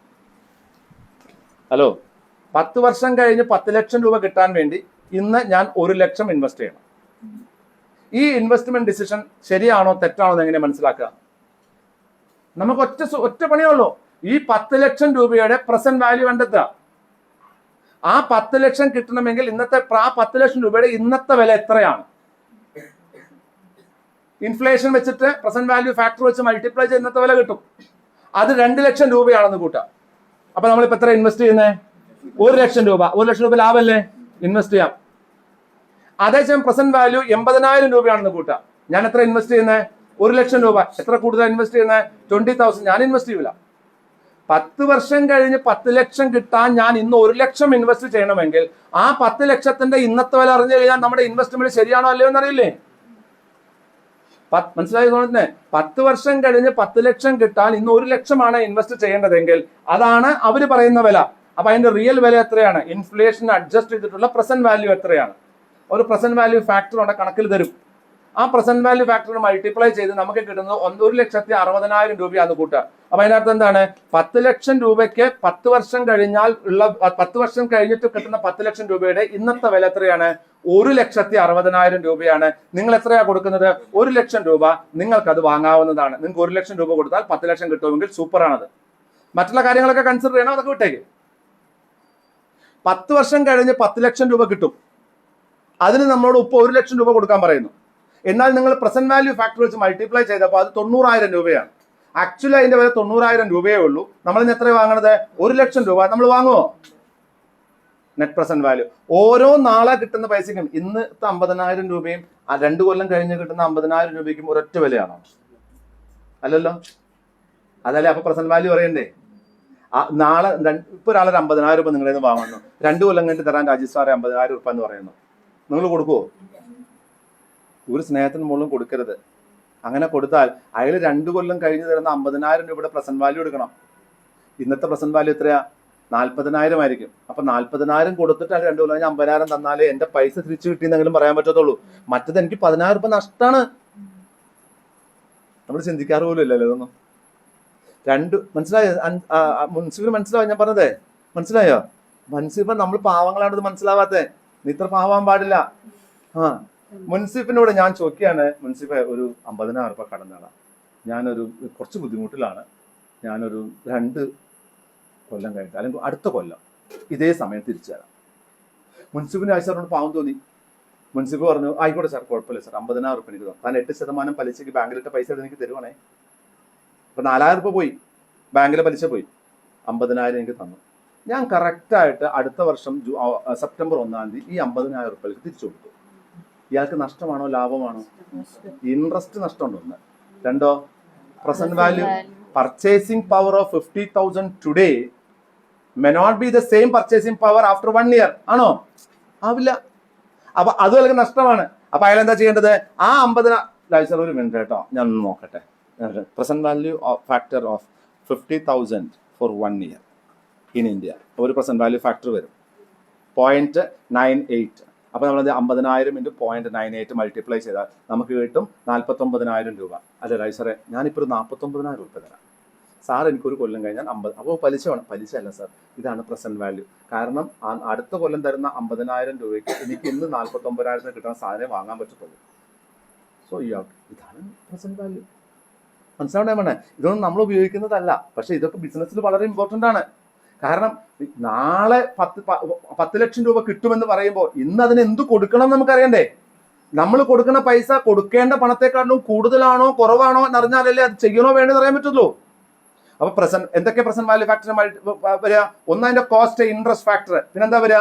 Inflation factor. ഇതൊക്കെ വളരെ ഇമ്പോർട്ടന്റ് ആണ്. എനിക്ക് തോന്നുന്നത് 3-ലും 4-ലും ഒക്കെ പഠിക്കുന്ന സമയത്ത് ഞങ്ങളുടെ നാട്ടിൽ ചെറിയ പെട്ടിക്കട ഉണ്ടായിരുന്നു. അമ്മാവന്റെ കടയാണ്. അപ്പോൾ ഞങ്ങൾ ഈ പണ്ടത്തെ നിങ്ങളുടെ കുട്ടിക്കാലമല്ല, ഞങ്ങളുടെ കുട്ടിക്കാലം വേറെയാണ്. ഈ പറങ്കേണ്ടിയൊക്കെ പെറുക്കി, അതൊക്കെ പറങ്കേണ്ടി അല്ലേ, കശുവണ്ടിയൊക്കെ പെറുക്കി കടയിൽ കൊണ്ടുകൊടുത്ത് അതിന് കിട്ടുന്ന പൈസയൊക്കെ വെച്ച് മിഠായി വാങ്ങും. വീട്ടിലൊന്നും മിഠായി ഒന്നും ഇല്ല അന്നൊന്നും. മിഠായി, മിക്സർ, സ്നാക്സ് അങ്ങനത്തെ കഥകളൊന്നുമില്ല. അപ്പോൾ അന്ന് നല്ല ആരോഗ്യമുണ്ട്. ഈ സ്നാക്സ് ഒന്നും കഴിക്കാൻ തടിയൊന്നും കൂടാതെ നമ്മൾ നല്ല സന്തോഷമായിരുന്നതാണ്. അപ്പൊ ഞാൻ ഈ അമ്മാവന്റെ കടയിൽ നമ്മൾ സാധാരണ പറങ്കേണ്ടി കിട്ടുന്ന സമയത്ത് പറങ്കേണ്ടി കൊണ്ടുകൊടുക്കുക, അങ്ങനെ കൊടുക്കുക. അങ്ങനെ അവിടെ നിന്ന് മിഠായി കടം വാങ്ങാൻ പറയും. എങ്ങനെ വാങ്ങുക? ഒരു കടല മിഠായി, 1 പൈസ കടല മിഠായി, 2 പൈസ കടല മിഠായി, 1 പൈസ കടല, 2 പൈസ കടല, അങ്ങനെ ₹1.36 ഞാൻ കടക്കാരനായി. എത്ര? ഇപ്പൊ നിങ്ങളുടെ കയ്യിലൊക്കെ വെറുതെ കിടക്കുന്ന ചില്ലറ പൈസ ആയിരിക്കും ₹1.36. ഞാൻ ₹1.36 കടക്കാരനായി. അതായത് ആ സമയത്ത് എൻ്റെ അനിയൻ പറ്റിച്ച പണി വെച്ചാൽ അയാൾ ഈ പറങ്കേണ്ടിയൊക്കെ അയാൾ വേറെ കൊണ്ടുപോയി വിറ്റിട്ട് അയാൾ കാശാക്കി, അയാൾക്ക് തന്നില്ല. അപ്പൊ ഞാൻ ഇൻസോൾവെന്റ് ആയി, ബാങ്ക്രപ്റ്റ് ആയി, എനിക്ക് കൊടുക്കാൻ പറ്റില്ല. അടുത്ത ഭീഷണി എന്താ? അമ്മോട് പോയി പറയുന്നതാണ്. ഞാനന്ന് ആ കടയിൽ നിന്ന് കരഞ്ഞ കരച്ചിൽ എനിക്ക് ഇന്നും നല്ല ഓർമ്മയാണ്. എന്തുകൊണ്ടാ? അന്ന് ₹1.36 വില, ഇന്നത്തെ 13 അല്ലെങ്കിൽ 1300 വിലയാണ്. അത് അമ്മോട് പറഞ്ഞാൽ അമ്മ കൊല്ലും, അറക്കും. ഉണ്ടോ present value? The present value of ₹1. അന്നത്തെ ₹1.36 എന്ന് പറയുന്നത് ഇന്നത്തെ എത്രയാണ്? ₹1360 ആണെങ്കിൽ ₹1360 കടം വാങ്ങി നിങ്ങളുടെ കുട്ടി എന്ന് പറഞ്ഞ് വിളിച്ചാൽ നിങ്ങൾ വീട്ടിൽ ചീത്തേക്കൂലേ? അപ്പോൾ ഓരോന്നിനും ഒരു പ്രസന്റ് വാല്യൂ ഉണ്ട്. സോ പ്രസന്റ് വാല്യൂ വെച്ചിട്ട് നമ്മൾ എന്ത് ചെയ്യും? ഇൻവെസ്റ്റ്മെന്റ് നോക്കും. അതായത് എനിക്ക് 5 കൊല്ലം കഴിഞ്ഞാൽ ₹5 ലക്ഷം വരുമാനം കിട്ടുന്ന, ടോട്ടൽ വരുമാനം കിട്ടുന്ന ഒരു ഇൻവെസ്റ്റ്മെന്റ് ഉണ്ട്. അതിപ്പോൾ ചെയ്യണമെങ്കിൽ എത്ര രൂപ ഇൻവെസ്റ്റ് ചെയ്യണം? പ്രസന്റ് വാല്യൂ ഫാക്ടർ കൊണ്ടാണ് മൾട്ടിപ്ലൈ ചെയ്യാം. 5 ലക്ഷത്തിന് എനിക്ക് വരും ₹75,000 ഇൻവെസ്റ്റ് ചെയ്യണം. എത്ര ഇപ്പം ഞാൻ ഈ ബിസിനസ്സിൽ ഇപ്പോൾ ഇൻവെസ്റ്റ് ചെയ്യണത്? ₹76,000. അത് വേണ്ട എന്ന് നമ്മൾ തീരുമാനിക്കും. ഇത്രയേ ഉള്ളൂ. ഇതാണ് പ്രസന്റ്. ക്ലിയർ ആണോ പ്രസന്റ് വാല്യൂ? കാരണം ഇതൊക്കെ ഇനി പഠിക്കാനുള്ളതാ, അതുകൊണ്ടാണ് ഇത് പറയുന്നത്. Then pay back, discounted pay back method. എന്താണ് പേ ബാക്ക് മെത്തേഡ് എന്ന് പറഞ്ഞാൽ? നിങ്ങളിപ്പോൾ ഒരു ₹2 ലക്ഷം ഇൻവെസ്റ്റ് ചെയ്യും. 3 കൊല്ലം കൊണ്ട് നിങ്ങളുടെ പണം തിരിച്ചു കിട്ടും. പേ ബാക്ക് പീരീഡാണ്. 3 കൊല്ലമാണ് പേ ബാക്ക് പീരീഡ്. നിങ്ങളുടെ പണം തിരിച്ചു കിട്ടാനുള്ള സമയത്തിലാണ് 3 കൊല്ലം. ഈ പണത്തിന് പേ ബാക്കിന് വേറൊരു മെത്തേഡ് ഉണ്ട്, ഡിസ്കൗണ്ടഡ് പേ ബാക്ക്. എന്താ ഡിസ്കൗണ്ടഡ് പേ ബാക്ക്? ഇൻഫ്ലേഷൻ ഫാക്ടറും കൂടെ കൺസിഡർ ചെയ്തിട്ടുള്ള പേ ബാക്ക് മെത്തേഡ്. കാരണം നിങ്ങളിപ്പോൾ ഇൻവെസ്റ്റ് ചെയ്യുന്ന ₹2 ലക്ഷം 3 കൊല്ലം കൊണ്ട് തിരിച്ചു കിട്ടിയാൽ നിങ്ങൾക്ക് ലാഭമുണ്ടോ? ഇപ്പൊ നിങ്ങൾക്ക് ഇൻഫ്ലേഷൻ കൺസിഡർ ചെയ്യാൻ മനസ്സിൽ വരുന്നില്ലേ? നഷ്ടമല്ലേ? കാരണം ഇൻഫ്ലേഷൻ കുറഞ്ഞ സംവിധാനമൊന്നുമില്ല. ഇൻഫ്ലേഷൻ എന്തായാലും മാർക്കറ്റിലുണ്ടല്ലോ, ഇൻഫ്ലേഷൻ കൂടാൻ സാധ്യതയുണ്ടല്ലോ. അപ്പൊ ഇൻഫ്ലേഷനും കൂടെ ഡിസ്കൗണ്ട് ചെയ്തിട്ടുള്ള ഡിസ്കൗണ്ടഡ് പേ ബാക്ക് മെത്തേഡും നമ്മൾ കണക്കാക്കും. അപ്പൊ എന്താ ഉണ്ടാവുക? നമുക്ക് 3 കൊല്ലം എന്നുള്ളത് ചിലപ്പോൾ 3 കൊല്ലം 6 മാസം വേണ്ടി വരും നമ്മുടെ പണം തിരിച്ചു കിട്ടാൻ. 3 കൊല്ലമേ പേ ബാക്ക് ഉള്ളൂ, പൈസ കിട്ടുള്ളൂ എന്നുണ്ടെങ്കിൽ 3 കൊല്ലമേ നമുക്ക് ഇൻഫ്ലോ ഉണ്ടാവുള്ളൂ എന്ന് വെച്ചാൽ നമ്മളത് ചെയ്യൂല. ആ പ്രൊജക്ട് വേണ്ടെന്ന് വെക്കും. ഇപ്പൊ ഡിസ്കൗണ്ടഡ് പേ ബാക്ക് മെത്തേഡിൽ നമുക്ക് 2 ഓപ്ഷൻസ് ഉണ്ട്. ഒരു ബിസിനസ് ഉണ്ട് 3 ലക്ഷം 3 വർഷം കൊണ്ട് പണം തിരിച്ചു കിട്ടും. ഈ വേറൊരു ബിസിനസ് ഉണ്ട് 3 വർഷം 6 മാസം കൊണ്ട് പണം തിരിച്ചു കിട്ടും. ഞാൻ നോക്കുമ്പോൾ ആദ്യത്തെ പ്രൊജക്ട് ആണെങ്കിലും രണ്ടാമത്തെ പ്രൊജക്ട് ആണെങ്കിലും അത് പ്ലെയിൻ ക്യാഷ് ഫ്ലോ ആണ് അവർ നോക്കിയിട്ടുള്ളത്. അതായത് പേ ബാക്ക് മെത്തേഡ്, എത്ര സമയം കൊണ്ട് ഞാൻ ഇറക്കിയ പൈസ എനിക്ക് തിരിച്ചു കിട്ടും. പക്ഷേ അതിലൊരു ഇൻഫ്ലേഷൻ ഫാക്ടർ അവർ കൺസിഡർ ചെയ്തിട്ടില്ല. ഇൻഫ്ലേഷൻ ഫാക്ടർ കൺസിഡർ ചെയ്താൽ ചിലപ്പോൾ ഈ 3 കൊല്ലം കൊണ്ട് കിട്ടുന്ന പൈസയും നമുക്ക് തിരിച്ചു കിട്ടാൻ 3 കൊല്ലം 6 മാസം എടുത്തേക്കാം. അപ്പോൾ ആ പ്രൊജക്ട് ചെയ്യണോ വേണ്ടയോ എന്നുള്ളത് അതും കൂടെ കൺസിഡർ ചെയ്ത് വേണം തീരുമാനിക്കാൻ. ഇതാണ് pay back method. 3, average accounting return. എന്താണ് ആവറേജ് അക്കൗണ്ടിങ് റിട്ടേൺ? ഒരു കാര്യം അനഘ ചെയ്യുന്ന സമയത്ത് അനഘയ്ക്ക് ഒരു ലക്ഷ്യം ഉണ്ടാവില്ലേ? നിങ്ങളുടെ കമ്പനി ഇപ്പൊ ഏത് ബിസ്ക്കറ്റ് വിറ്റാലും നിങ്ങൾക്ക് 7% റിട്ടേൺ കിട്ടണ്ട. അപ്പൊ നിങ്ങളുടെ അക്കൗണ്ടിങ് റിട്ടേൺ എത്രയാ? 7%. ആ റിട്ടേണിനെക്കാട്ടിലും കൂടുതൽ കിട്ടുന്ന പ്രൊജക്ട് മാത്രമേ നമ്മൾ ചെയ്യുള്ളൂ. അതിനെക്കാട്ടിലും താഴെയുള്ള പ്രൊജക്ട് നമ്മൾ ചെയ്യില്ല. അക്കൗണ്ടിങ് റിട്ടേൺ നമ്മുടെ കണക്ക് പ്രകാരം നമുക്കുള്ള വരുമാനം നമ്മൾ നെറ്റ് പ്രോഫിറ്റ് കണ്ടുപിടിച്ചിട്ടുണ്ടാകാം, ഗ്രോസ് ഏതെങ്കിലും ഒന്നായിരിക്കാം നമ്മുടെ ബേസ്. ആ ബേസ് അതിനേക്കാട്ടിലും ലാഭം കിട്ടുന്ന പ്രൊജക്ട് മാത്രം നമ്മൾ ഇൻവെസ്റ്റ് ചെയ്യും, അല്ലാത്തതൊന്നും നമ്മൾ ഇൻവെസ്റ്റ് ചെയ്യില്ല. ഡിസിഷൻസ് ആണത്. Average accounting return. 4 എന്താണ്? Internal rate of return. Internal rate of return little different ആണ്. അക്കൗണ്ടിങ് റിട്ടേൺ എന്ന് പറഞ്ഞാൽ നിങ്ങളുടെ കണക്ക് പുസ്തകത്തിൽ നിങ്ങൾക്ക് എത്ര വരുമാനം കിട്ടുന്നുണ്ടോ പ്രോഫിറ്റ് ആൻഡ് ലോസ് അക്കൗണ്ടിൽ ആ വരുമാനമെങ്കിലും കിട്ടാത്ത ഒരു പ്രൊജക്ട് ഞാൻ ചെയ്യില്ല എന്നാണ് അക്കൗണ്ടിങ് റിട്ടേണിൽ പറയുന്നത്. ഇന്റേണൽ റേറ്റ് ഓഫ് റിട്ടേൺ എന്ന് പറഞ്ഞാൽ നമ്മൾ ഇരുന്ന് തീരുമാനിച്ചു ഇനി മുതൽ നമ്മളൊരു പ്രൊജക്ട് ചെയ്യുകയാണെന്നുണ്ടെങ്കിൽ മിനിമം നമുക്ക് എത്ര കിട്ടണം? 9% വരുമാനമെങ്കിലും കിട്ടുന്ന പ്രൊജക്റ്റേ നമ്മൾ ചെയ്യും. Internally we have decided that our company is not going to invest in any project which is not giving minimum 9% return. ഇതാണ് IRR. IRR ഒക്കെ നമ്മൾ കാൽക്കുലേറ്റ് ചെയ്ത് കണ്ടുപിടിക്കുന്നതാണ്. അറൌണ്ട് ഹൺഡ്രഡ്സ് ഓഫ് മെത്തേഡ്സ് ഉണ്ട് IRR കണ്ടുപിടിക്കാൻ. ഹൺഡ്രഡ്സ് ഓഫ് മെത്തേഡ്സ് ഉണ്ട്. അതൊന്നും നമ്മൾ പഠിക്കില്ല. നമുക്ക് അതിൻ്റെ ലോജിക്ക് മനസ്സിലാക്കി മിനിമം ചെയ്തു പോവാം. ദെൻ പ്രോഫിറ്റബിലിറ്റി ഇൻഡെക്സ് നമ്മൾ എന്ത് ചെയ്യും? പല 100,000 പ്രൊജക്റ്റുകളുണ്ട്. ഇതിനൊക്കെ നമ്മൾ എന്ത് ചെയ്യും? അതിന്റെ പ്രോഫിറ്റബിലിറ്റി അനുസരിച്ച് നമ്മൾ ഇൻഡെക്സ് ചെയ്യും. ആ ഇൻഡെക്സ് ചെയ്തിട്ട് ഏറ്റവും നല്ല ഇൻഡെക്സിൽ വരുന്ന കമ്പനികൾ നമ്മൾ സെലക്ട് ചെയ്യും. അപ്പോൾ ഇൻവെസ്റ്റ്മെന്റ് ഡിസിഷൻസ് എങ്ങനെ നമ്മൾ തീരുമാനിക്കുന്നത്? ഒന്ന് നമുക്ക് എന്ത് നോക്കാം? അതിന്റെ നെറ്റ് പ്രസന്റ് വാല്യൂ നോക്കാം, അല്ലെങ്കിൽ പേ ബാക്ക് പീരീഡ് നോക്കാം, അല്ലെങ്കിൽ ഡിസ്കൗണ്ടഡ് പേ ബാക്ക് പീരീഡ് നോക്കാം, അല്ലെങ്കിൽ ആവറേജ് അക്കൗണ്ടിങ് റിട്ടേൺ നോക്കാം, IRR നോക്കാം, അതല്ലെങ്കിൽ പ്രോഫിറ്റബിലിറ്റി ഇൻഡെക്സ് ഉണ്ടാക്കിയിട്ട് അതിൽ ഏറ്റവും ടോപ്പിൽ നിൽക്കുന്ന പ്രൊജക്റ്റുകൾ സ്വീകരിക്കുന്നു, മറ്റൊക്കെ നമ്മൾ റിജക്ട് ചെയ്യുന്നു. Then mutually exclusive and independent. 2 തരം പ്രൊജക്ട് നിങ്ങളുടെ കയ്യിലുണ്ടാവും. ചില പ്രൊജക്റ്റുകളെ നിങ്ങൾ ഇപ്പൊ ചെയ്തുകൊണ്ടിരിക്കുന്ന ബിസിനസ്സിനോട് ചേർന്ന് ചെയ്യാൻ പറ്റുന്ന പ്രൊജക്റ്റ് ആയിരിക്കും. ഉദാഹരണം പാർലെ. എനിക്ക് ഏറ്റവും ഇഷ്ടപ്പെട്ട കമ്പനിയാണ് പാർലെ. അതുകൊണ്ടാണ് അങ്ങനെ തന്നെ പാർലെ തന്നെ പറയണം. അത് ഞാൻ റിയൽ ആണത്. പാർലെ എന്ന് പറയുന്ന കമ്പനിക്ക് ബിസ്ക്കറ്റിനോടൊപ്പം വിൽക്കാൻ പറ്റുന്നതല്ലേ ചോക്ലേറ്റ്? ചോക്ലേറ്റിനോടൊപ്പം ബിസ്ക്കറ്റിനും ചോക്ലേറ്റിനൊപ്പം വിൽക്കുന്നതല്ലേ റസ്ക്? അതിനോടൊപ്പം വിൽക്കാൻ പറ്റുന്നതല്ലേ കൂൾ ഡ്രിങ്ക്സ്? നാളെ ഈ കമ്പനി ഹോളോബ്രിക്സ് ഉണ്ടാക്കാൻ തീരുമാനിച്ചാലോ? അത് മ്യൂച്വലി ഇൻക്ലൂസീവ് പ്രോഡക്റ്റ് ആണോ? അല്ല, അത് ഇൻഡിപെൻഡന്റ് പ്രൊജക്റ്റ് ആയി. അപ്പൊ ഒരിക്കലും നമ്മൾ എന്ത് ചെയ്യാൻ പാടില്ല? ടോട്ടൽ ക്യാഷ് ഫ്ലോ കൺസിഡർ ചെയ്യാൻ പാടില്ല. ഒരിക്കലും അതിനെ സെപ്പറേറ്റ് നമ്മൾ നോക്കണം. ഈ പ്രൊജക്ട് എങ്ങനത്തെ പ്രൊജക്റ്റ് ആണ്? നമ്മളിപ്പോ ചെയ്തുകൊണ്ടിരിക്കുന്ന ബിസിനസ്സിനോട് ഒരുമിച്ച് കൊണ്ടുപോകാൻ പറ്റുന്ന പ്രൊജക്റ്റ് ആണോ? വലിയ റിസ്ക് ഇല്ല. കാരണം എന്താണ്? അത് വിൽക്കുന്ന ഇടയിൽ ഒരു ലേശം പുഷ് കൊടുത്താൽ ഇതും കൂടി വിൽക്കാൻ പറ്റും. അതേസമയം അതൊരു ഇൻഡിപെൻഡന്റ് പ്രൊജക്ട് ആണെങ്കിലോ അതിന് സെപ്പറേറ്റ് ആൾക്കാരെ ഉണ്ടാക്കേണ്ടി വരും, ഡിപ്പാർട്ട്മെന്റ് ഉണ്ടാക്കേണ്ടി വരും, എഫേർട്ട് വേണ്ടി വരും. It's going to be tough. അപ്പൊ നമ്മൾ നോക്കുന്നത് എന്താണ്? മ്യൂച്വലി എക്സ്ക്ലൂസീവ് ആണോ, അത് ഇൻഡിപെൻഡന്റ് പ്രൊജക്ട് ആണോ നോക്കണം. മ്യൂച്വലി എക്സ്ക്ലൂസീവ് ആണെങ്കിൽ റിസ്ക് കമ്പാരിറ്റീവ്ലി കുറവാണ്. ഇൻഡിപെൻഡന്റ് പ്രൊജക്ട് ആണെങ്കിൽ പരാജയപ്പെടാൻ സാധ്യതയുണ്ട്. ആക്ഷൻ ഫിലിം ചെയ്യണ ബാബു ആന്റണിക്ക് ഫാമിലി ഫിലിം ചെയ്യാൻ പറ്റില്ല. ശരിയല്ലേ?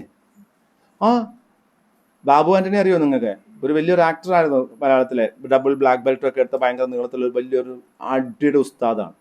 അയാൾ ചെയ്യുന്ന പടങ്ങളൊക്കെ ജാക്കി ചാനോട് മമ്മൂട്ടി ചെയ്യുന്ന പോലത്തെ പടം ചെയ്യാൻ പറയാൻ പറ്റുമോ? വിജയിക്കോ? മമ്മൂട്ടിയെ മോഹൻലാലോ ചെയ്യാൻ പറഞ്ഞ പോലത്തെ പടം ചെയ്താൽ വിജയിക്കില്ല. ജാക്കി ചാൻ എന്ന് പറഞ്ഞാൽ നിങ്ങളുടെ മനസ്സിൽ എന്താ പറയുന്നത്? Rubber ball. മലയുടെ മുകളിൽ താഴത്തേക്ക് മറിഞ്ഞു വീഴുന്നു, മരത്തിൽ ഓടിക്കയറുന്നു, പുലിയുടെ വായുടെ ഉള്ളു പുറത്തേക്ക് വരുന്നു, കൈയടിച്ചിട്ട് ആൾക്കാരെ, അല്ല അങ്ങനെയൊക്കെയല്ലേ ഓർമ്മ വരുന്നത്? അതല്ലേ ഓർമ്മ വരുള്ളൂ. വേറെന്താ ഓർമ്മ വരിക? വേറൊന്നും ഓർമ്മയില്ല. ശരിയല്ലേ? ജാക്കി ചാൻ എന്ന് പറഞ്ഞാൽ എന്റെ മനസ്സിൽ വരുന്ന അത്രേ ഉള്ളൂ, വേറെ ഒന്നുമില്ല.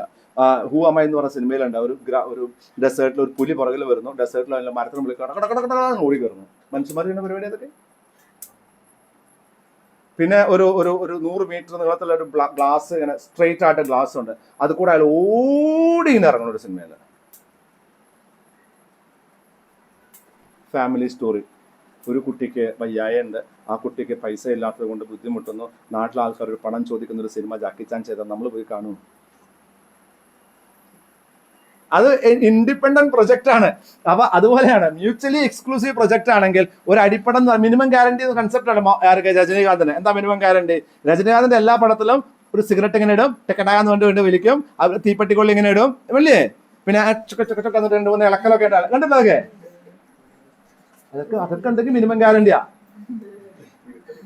എന്തൊക്കെ അങ്ങനെ കുറെ പരിപാടിയല്ലേ ഉണ്ടുണ്ട്. അതൊക്കെ ഒരു മിനിമം ഗ്യാരണ്ടിയാണ്. അപ്പൊ അതുപോലെ മ്യൂച്വലി എക്സ്ക്ലൂസീവ് പ്രൊജക്ട് ആണെങ്കിൽ കുറച്ചും കൂടി സക്സസ്ഫുൾ ആയിരിക്കാം. അതേസമയം ഇൻഡിപെൻഡന്റ് പ്രൊജക്ട് ആണെങ്കിൽ റിസ്കിയാണ്. Sensitivity analysis. എന്താ ഈ സെൻസിറ്റിവിറ്റി എന്ന് പറഞ്ഞാല്? സെൻസിറ്റിവിറ്റി ഇപ്പൊ മീരെ 2 പ്രാവശ്യം ഞാൻ ചീത്ത പറഞ്ഞാൽ 3-ാമത്തെ പ്രാവശ്യം അന്ന് തന്നെ പറഞ്ഞാൽ അവൾ കരയും. അത് സെൻസിറ്റിവിറ്റി പറയും. അപ്പൊ 3 സെൻസിറ്റീവ് അനാലിസിസിൽ മീരയുടെ ബ്രേക്കിംഗ് പോയിന്റ് ആണോ? അപ്പോൾ ഓരോ ബിസിനസ്സിനും ഒരു സെൻസിറ്റിവിറ്റി അനാലിസിസ് ഉണ്ട്. ഇത് എത്രമാത്രം സെൻസിറ്റീവ് ആണ്. ചില സമയത്ത് ചില പ്രോഡക്റ്റുകൾ കൂടുതൽ വിൽക്കുമ്പോൾ ചില പ്രോഡക്റ്റുകൾ കുറച്ചേ വിൽക്കാൻ പറ്റുള്ളൂ. അപ്പോൾ അത് ഈ പ്രോഡക്റ്റുമായിട്ടൊരു ബന്ധമുണ്ട്. ഈ പ്രോഡക്റ്റ് കൂടുതൽ വിറ്റാൽ ഈ പ്രോഡക്റ്റ് കുറവ് വിൽക്കും. ചില പ്രോഡക്റ്റ് എങ്ങനെ വെച്ചാൽ ഈ പ്രോഡക്റ്റ് കൂടുതൽ വിറ്റാൽ അതിനോടൊപ്പം ഈ പ്രോഡക്റ്റ് വിൽക്കാൻ സാധിക്കും. അത് sensitivity, positive sensitivity and negative sensitivity.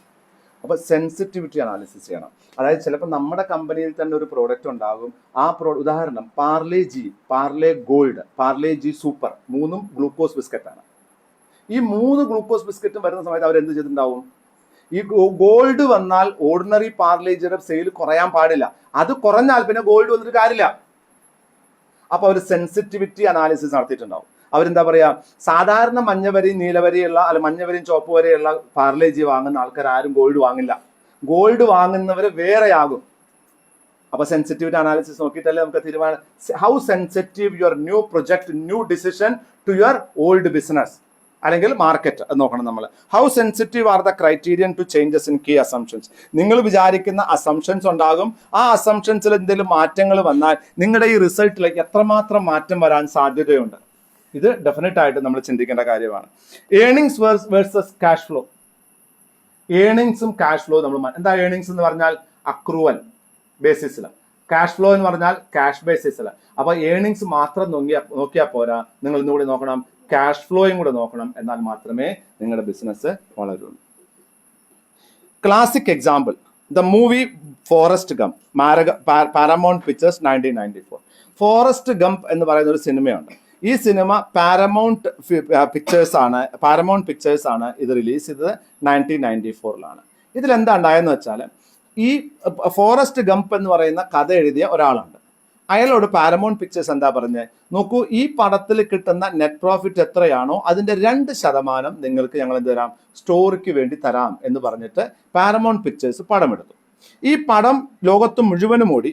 650 million US$ ആണ് അവർ കളക്ഷൻ. 650 million US$. ഭയങ്കര സൂപ്പർ ഹിറ്റ് ഫിലിമാണ്. 650 മില്യൺ US$ അവർക്ക് വരുമാനം കിട്ടി. പക്ഷേ ഈ എഴുതിയ ആൾക്ക്, ഗ്രൂം എന്ന് പറയുന്ന എഴുതിയ ആൾക്ക്, അയാൾക്ക് ഒന്നും കിട്ടിയില്ല, 1 രൂപ പോലും കൊടുത്തില്ല. അയാൾ കേസ് കൊടുത്തു. അയാൾ പറഞ്ഞത്, നിങ്ങൾക്ക് ഈ പറഞ്ഞ ഈ സിനിമ കൊണ്ട് 650 മില്യൺ US$ വരുമാനം ഉണ്ടാക്കിയിട്ടുണ്ട്, എന്നിട്ടും നിങ്ങൾക്ക് ലാഭം കിട്ടിയിട്ടില്ല എന്ന് പറഞ്ഞിട്ട്, ആ നെറ്റ് ഇൻകം ഇല്ല എന്ന് പറഞ്ഞിട്ട് നിങ്ങൾ എനിക്കൊരു വരുമാനവും തന്നില്ല, അത് ഫ്രോഡാണ് എന്ന് പറഞ്ഞ് കേസ് കൊടുത്തു. എങ്ങനെയാണ് പാരമൗണ്ടിനെ റിജക്ട് ചെയ്ത് നോക്കാൻ? ദെൻ പാരമൗണ്ട് എന്താ പറഞ്ഞത്, Paramount reported 62 million loss on the movie. Paramount പറഞ്ഞത് 650 മില്യൺ US$ കിട്ടിയിട്ട് പോലും 62 മില്യൺ അതിൽ അവർക്ക് നഷ്ടമാണ്. എന്താണ് കാരണം? അതിൻ്റെ ഒരു കാരണം എന്ന് പറഞ്ഞാൽ ടോട്ടൽ എമൗണ്ടിന്റെ 32% നമുക്ക് എന്താണ്, ഭാവിയിൽ അവരുടെ സിനിമകൾ പരാജയപ്പെടാനുള്ള സാധ്യതകളുടെ നഷ്ടമായിട്ട് അവർ റിസർവായിട്ട് മാറ്റിവെച്ചിരുന്നു. മനസ്സിലാക്കണം?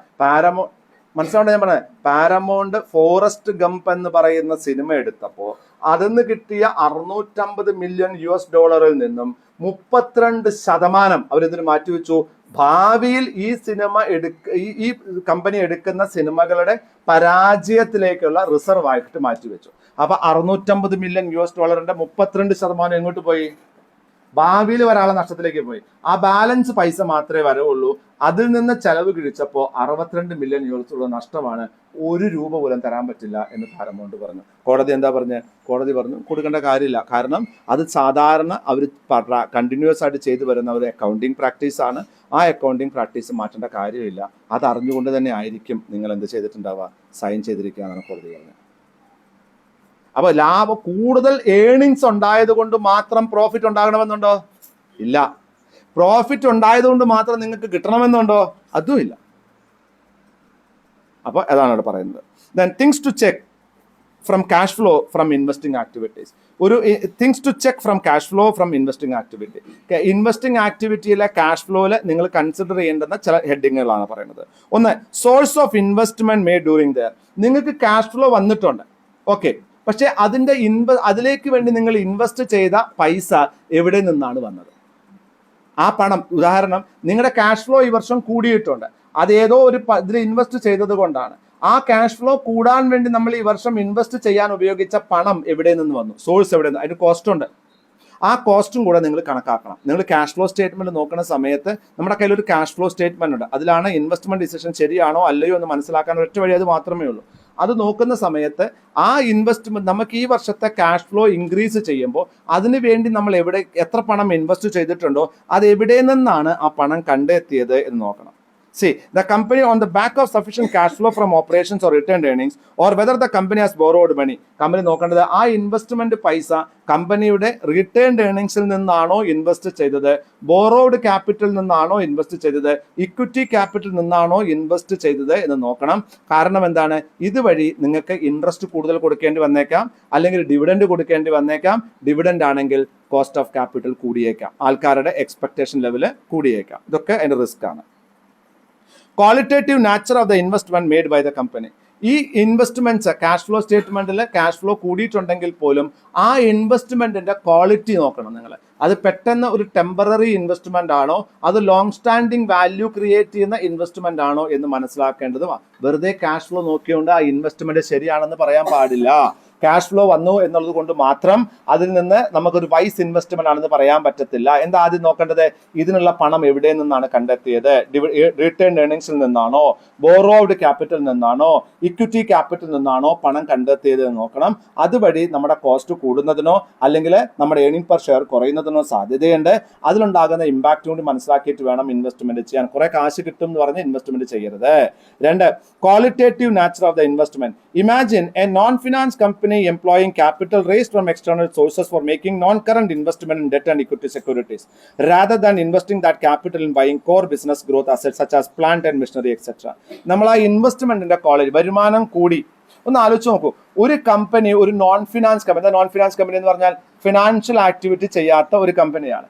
അവർ ക്യാപിറ്റൽ റേസ് ചെയ്തിട്ട് അല്ലെങ്കിൽ ബോറോഡ് ക്യാപിറ്റൽ എടുത്തിട്ട് ആ ക്യാപിറ്റൽ ഉപയോഗിച്ചുകൊണ്ട് അവരെന്ത് ചെയ്യുന്നു? മറ്റുള്ള കമ്പനിയുടെ സെക്യൂരിറ്റികളിൽ ഇൻവെസ്റ്റ് ചെയ്ത് വരുമാനം ഉണ്ടാക്കുന്നു. ഇതൊരു നല്ല രീതിയാണോ? അല്ല. കാരണം ഒരു ഫിനാൻസ് കമ്പനിയാണ് ഓക്കെ ഫൈൻ. ഒരു നോൺ ഫിനാൻസ് കമ്പനി ആണെങ്കിൽ അവരെന്താ ചെയ്യേണ്ടത്? അവരുടെ കോർ ബിസിനസ് ആക്ടിവിറ്റിയിലാണ് അവർ പണം ഇൻവെസ്റ്റ് ചെയ്യേണ്ടത്.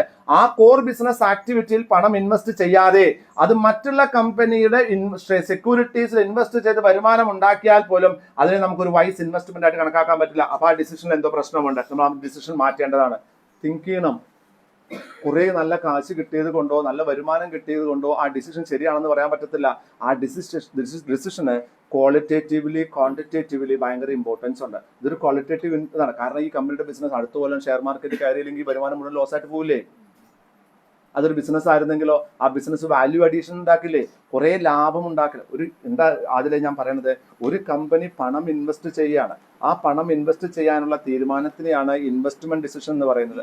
അങ്ങനെ ഇൻവെസ്റ്റ്മെന്റ് ഡിസിഷൻ എടുക്കുന്ന സമയത്ത് കയ്യിലുള്ള പണം ഇൻവെസ്റ്റ് ചെയ്യുന്നതും നാട്ടുകാരുടെ പണം ഇൻവെസ്റ്റ് ചെയ്യുന്നതും ഷെയറായിട്ട് പണം ഇൻവെസ്റ്റ് ചെയ്യുന്നതും വ്യക്തമായിട്ട് മനസ്സിലാക്കിയിട്ടില്ലെങ്കിൽ നമുക്ക് എന്ത് മനസ്സിലാവില്ല? അതിന്റെ കോസ്റ്റ് എന്താണ്, അതിന്റെ ഇമ്പാക്ട് എന്താണെന്ന് മനസ്സിലാവില്ല. കടമെടുത്തതാണെങ്കിൽ ഈ പണം ശരിക്കും തിരിച്ചു കൊടുക്കാൻ പറ്റില്ലെങ്കിൽ ഇൻസോൾവൻസി വന്നോളില്ലേ? ഷെയർ ക്യാപിറ്റൽ അടുത്തെങ്കിൽ ഏണിംഗ് പെർ ഷെയർ കുറയില്ലേ? കുറയും. അതേസമയം കയ്യിലുള്ള പൈസ ആണെങ്കിലോ ആൾക്കാരുടെ പ്രതീക്ഷ കൂടില്ലേ? ഇതിന്റെയൊക്കെ ഇമ്പാക്ട് നമുക്ക് അറിയണ്ടേ? എന്നാലല്ലേ ഇൻവെസ്റ്റ്മെന്റ് ഡിസിഷൻ ശരിയാന്ന് പറയാൻ പറ്റൂ. 2, നമ്മൾക്ക് കുറെ വരുമാനം ഉണ്ടായി. ആ വരുമാനം എങ്ങനെയാ ഉണ്ടായ? അസറ്റ് വിറ്റിട്ടുണ്ടായെങ്കിലോ നല്ല ബിസിനസ് എന്ന് പറയാൻ പറ്റുമോ? ഇല്ല. ഉള്ള അസറ്റ് വിറ്റിൽ ഉണ്ടാവണത്. അതുപോലെ തന്നെ കമ്പനി ഇൻവെസ്റ്റ് ചെയ്യുന്നത് എവിടെ? ഇൻവെസ്റ്റ് ചെയ്യുന്നത് നമ്മുടെ കമ്പനിയുടെ കോർ ബിസിനസ്സിലല്ല. നമ്മൾ എവിടെ ഇൻവെസ്റ്റ് ചെയ്യുന്നത്? നമ്മൾ ഇൻവെസ്റ്റ് ചെയ്യുന്നത് മറ്റുള്ള കമ്പനിയുടെ സെക്യൂരിറ്റിയിൽ ഇൻവെസ്റ്റ് ചെയ്യുന്നത്. അതൊരു നല്ല ഇൻവെസ്റ്റ്മെന്റ് ഡിസിഷൻ എന്ന് പറയാൻ പറ്റുമോ? ഇല്ല. In case of capital intensive industries wherein huge capital expenditure is needed for expansion and maintenance, one must observe that persistently large negative cash flow from investing activity. ഇനി ഒരു കമ്പനിക്ക് നെഗറ്റീവ് ക്യാഷ് ഫ്ലോ ഉണ്ട് എന്നുള്ളത് കൊണ്ട് മാത്രം ആ company മോശം എന്ന് പറയാൻ പറ്റില്ല. ഒരു കമ്പനി ദീർഘകാലം ക്യാപിറ്റൽ, ഒരു പോർട്ട് നമ്മൾ ഉണ്ടാക്കുകയാണ്, ഒരു പോർട്ട്, അദാനി പോർട്ട് എടുക്കുക. അദാനി പോർട്ടിന്റെ ഇനീഷ്യൽ ഇയേഴ്സിൽ ആദ്യത്തെ ഒരു 10 വർഷം ആ കമ്പനി ലാഭമേ ഉണ്ടാക്കില്ല. ഉണ്ടാക്കുവോ? ക്യാഷ് ഫ്ലോ ഉണ്ടാവോ? കാരണം പോർട്ടൊക്കെ റെഡി ആയിട്ട് ഷിപ്പുകളെ ആങ്കർ ചെയ്യാൻ പറ്റുന്ന സിറ്റുവേഷൻ എത്തി അല്ലേ ഷിപ്പുകൾ അങ്ങോട്ട് വരുള്ളൂ. അതുപോലെ ക്യാഷ് ഫ്ലോ ഇല്ല. അപ്പൊ ഒരു negative cash flow not necessarily mean that the project is bad. അങ്ങനെ പറയണമെന്നില്ല. ഒരു നെഗറ്റീവ് ക്യാഷ് ഫ്ലോ ഉള്ള പ്രൊജക്ട് ആ ഇൻവെസ്റ്റ്മെന്റ് ഡിസിഷൻ തെറ്റാണെന്ന് പറയണമെന്നില്ല. കാരണം there are some project on which regularly for long term capital expenditure is needed. After a particular period the cash inflow will starts coming in. അപ്പൊ അതുകൊണ്ട് തന്നെ ഒരു negative cash flow ഉള്ള project അല്ലെങ്കിൽ regular ആയിട്ട് for 2-3 years അല്ലെങ്കിൽ 5-6 years അല്ലെങ്കിൽ ഒരു period of time negative cash flow ഉള്ള പ്രൊജക്ട്, ആ പ്രൊജക്ട് ഒരു മോശം പ്രൊജക്ട് ആണ് എന്ന് നമുക്ക് പറയാൻ പറ്റില്ല. അത് ചിലപ്പോൾ എന്താകാം, ഒരു ദീർഘകാലം ക്യാപിറ്റൽ ഇൻവെസ്റ്റ്മെന്റ് വേണ്ടുന്ന ഒരു പ്രൊജക്ട് ആയിരിക്കാം. അതുകൊണ്ടായിരിക്കാം അതിന് ക്യാഷ് ഫ്ലോ നെഗറ്റീവ് ആയിട്ട് കാണുന്നത്. Okay, then does business have high capital expenditure requirements? ഇനി പലപ്പോഴും നമുക്ക് എന്തുണ്ടാവുക, നമ്മളത് നോക്കണം. നമ്മുടെ കമ്പനിക്ക് ധാരാളം വലിയ ക്യാപിറ്റൽ എക്സ്പെൻഡിച്ചറിന്റെ ആവശ്യമുള്ള കമ്പനിയാണോ? ചില ആൾക്കാർ ഒരു ആവശ്യമില്ലാണ്ട് വർഷാവർഷം ഐഫോൺ മാറ്റുന്ന ആൾക്കാരുണ്ട്. ഇപ്പൊ ഈ പുതിയ ഐഫോൺ വന്നു, അതിൽ ഇന്നലെ ഓർഡർ ചെയ്തിട്ടുണ്ടാവും. ഉള്ള ഐഫോൺ കഴിഞ്ഞ വർഷം 1.25 ലക്ഷത്തിന് വാങ്ങിയ ഐഫോൺ 25,000 കൊടുത്തിട്ട് 2.25 ലക്ഷം രൂപ. അതൊരു ആവശ്യമില്ലാത്തതാണ്. അത് റിക്വയർഡ് ആണോ? നമുക്ക് ശരിക്കും ഇത്രമാത്രം ക്യാപിറ്റൽ എക്സ്പെൻഡിച്ചർ ഈ കമ്പനിക്ക് ആവശ്യമുണ്ടോ എന്നുകൂടെ നമ്മൾ ചിന്തിക്കണം. The book investment check list by Michael Shearn എന്താണ്, he gives detailed account of how one can approach this question. He emphasized that if the capital requirements are high, the cash flow of the business need to be continually reinvested in the business just to maintain existing asset. High capital expenditure reduce cash flow, which is what the value of the business is based on. അദ്ദേഹം പറയുന്നത് വളരെ simple ആണ്. ഒരു കമ്പനിയുണ്ട്, ഈ കമ്പനിക്ക് ദീർഘകാലം continuous ആയിട്ട് capital investment വേണ്ടുന്ന കമ്പനിയാണെങ്കിൽ ആ കമ്പനിക്ക് കിട്ടുന്ന വരുമാനം മുഴുവൻ നമ്മൾ എന്താ ചെയ്യുക, ഈ ക്യാപിറ്റലായിട്ട് റീഇൻവെസ്റ്റ് ചെയ്തുകൊണ്ടിരിക്കും. അതുകൊണ്ട് തന്നെ അവർക്ക് എന്തുണ്ടാകണമെന്നില്ല, ഒരു ഹൈ ക്യാഷ് ഫ്ലോ ഇനീഷ്യൽ സ്റ്റേജസിൽ ഉണ്ടാകണമെന്നില്ല. അതുകൊണ്ട് തന്നെ ആ കമ്പനി മോശമാണെന്നും നമുക്ക് പറയാൻ പറ്റത്തില്ല. ദീർഘകാലം കണ്ടിന്യൂസ് ആയിട്ട് ക്യാഷ് ഫ്ലോ വേണ്ടുന്ന ഒരു ഹോട്ടൽ തുടങ്ങുകയാണ് ഞാൻ. ഹോട്ടൽ തുടങ്ങുമ്പോൾ അതിന്റെ കൺസ്ട്രക്ഷൻ കഴിഞ്ഞ് 2 കൊല്ലം എടുത്തു. അപ്പൊ അങ്ങനെയാണെങ്കിൽ എനിക്ക് ക്യാഷ് ഔട്ട്ഫ്ലോ മാത്രമല്ലേ ഉണ്ടാവുള്ളൂ, ഇൻഫ്ലോ വല്ലതും ഉണ്ടാവോ? അപ്പൊ ക്യാഷ് ഔട്ട്ഫ്ലോ മാത്രം ഉള്ളത് കൊണ്ട് മാത്രം നമ്മൾ അതിനെന്ത് പറയാൻ പറ്റത്തില്ല, അതിനൊരു മോശം പ്രൊജക്റ്റ് ആണ് പറയാൻ പറ്റില്ല. കാരണം എന്താണ്, അതിന് high capital expenditure continuously for a certain period of time ആവശ്യമായിട്ടുള്ള പ്രൊജക്റ്റ് ആണ്. Capitalization of operating expenses. പിന്നെ ക്യാഷ് ഫ്ലോ സ്റ്റേറ്റ്മെന്റ് നോക്കുന്ന സമയത്ത് പലപ്പോഴും നമ്മൾ എന്താ ചെയ്യാന്ന് വെച്ചാൽ ഈ എക്സ്പെൻസസിനെ ക്യാപിറ്റൽ അസറ്റ് ആക്കി മാറ്റും. എന്തെങ്കിലും പ്രശ്നമുണ്ടോ അതില്? എക്സ്പെൻസസിനെ അസറ്റ് ആയിട്ട് കാണും. അപ്പൊ എന്താ ഉണ്ടാവുക? ശരണ്യ പറയൂ. ശരണ വേണ്ട, അനഘ പറയൂ. ശരണ എന്താ, ശരണ സയൻസ് അല്ലേ പഠിച്ചേ? അതിന്റെ ബോയ്ക്കുമ്പോൾ പഠിച്ചേ. അനഘ പറ. അത് എന്റെ ചോദ്യം ഇതാണ്, your company treating an expense item as an asset, what impact it will have on your financial statement? ഇത്രയേ ഉള്ളൂ ചോദ്യം. ഇവളൊക്കുന്നറിയില്ല, അവളെ നോക്കുക വേണ്ട, അവളെ മുഖം അടച്ചു വെച്ചിരിക്കുക, അവളെ കാണാൻ അറിയില്ല. നീ കുടുങ്ങി. No, you are not supposed to tell anything. അവൾക്ക് അത് അറിയില്ലെങ്കിൽ അവളെ കളിയാക്കാൻ കിട്ടുന്ന ഏറ്റവും വലിയ അവസരമാണ്. അവൾ കുടുങ്ങില്ല. There is an expense. Your company is not showing that as an expense. They are showing that as an asset. What is the asset ആയിട്ട് കാണിക്കുന്നത്? What is the impact on financial statement? Chapter number 1, CIFO.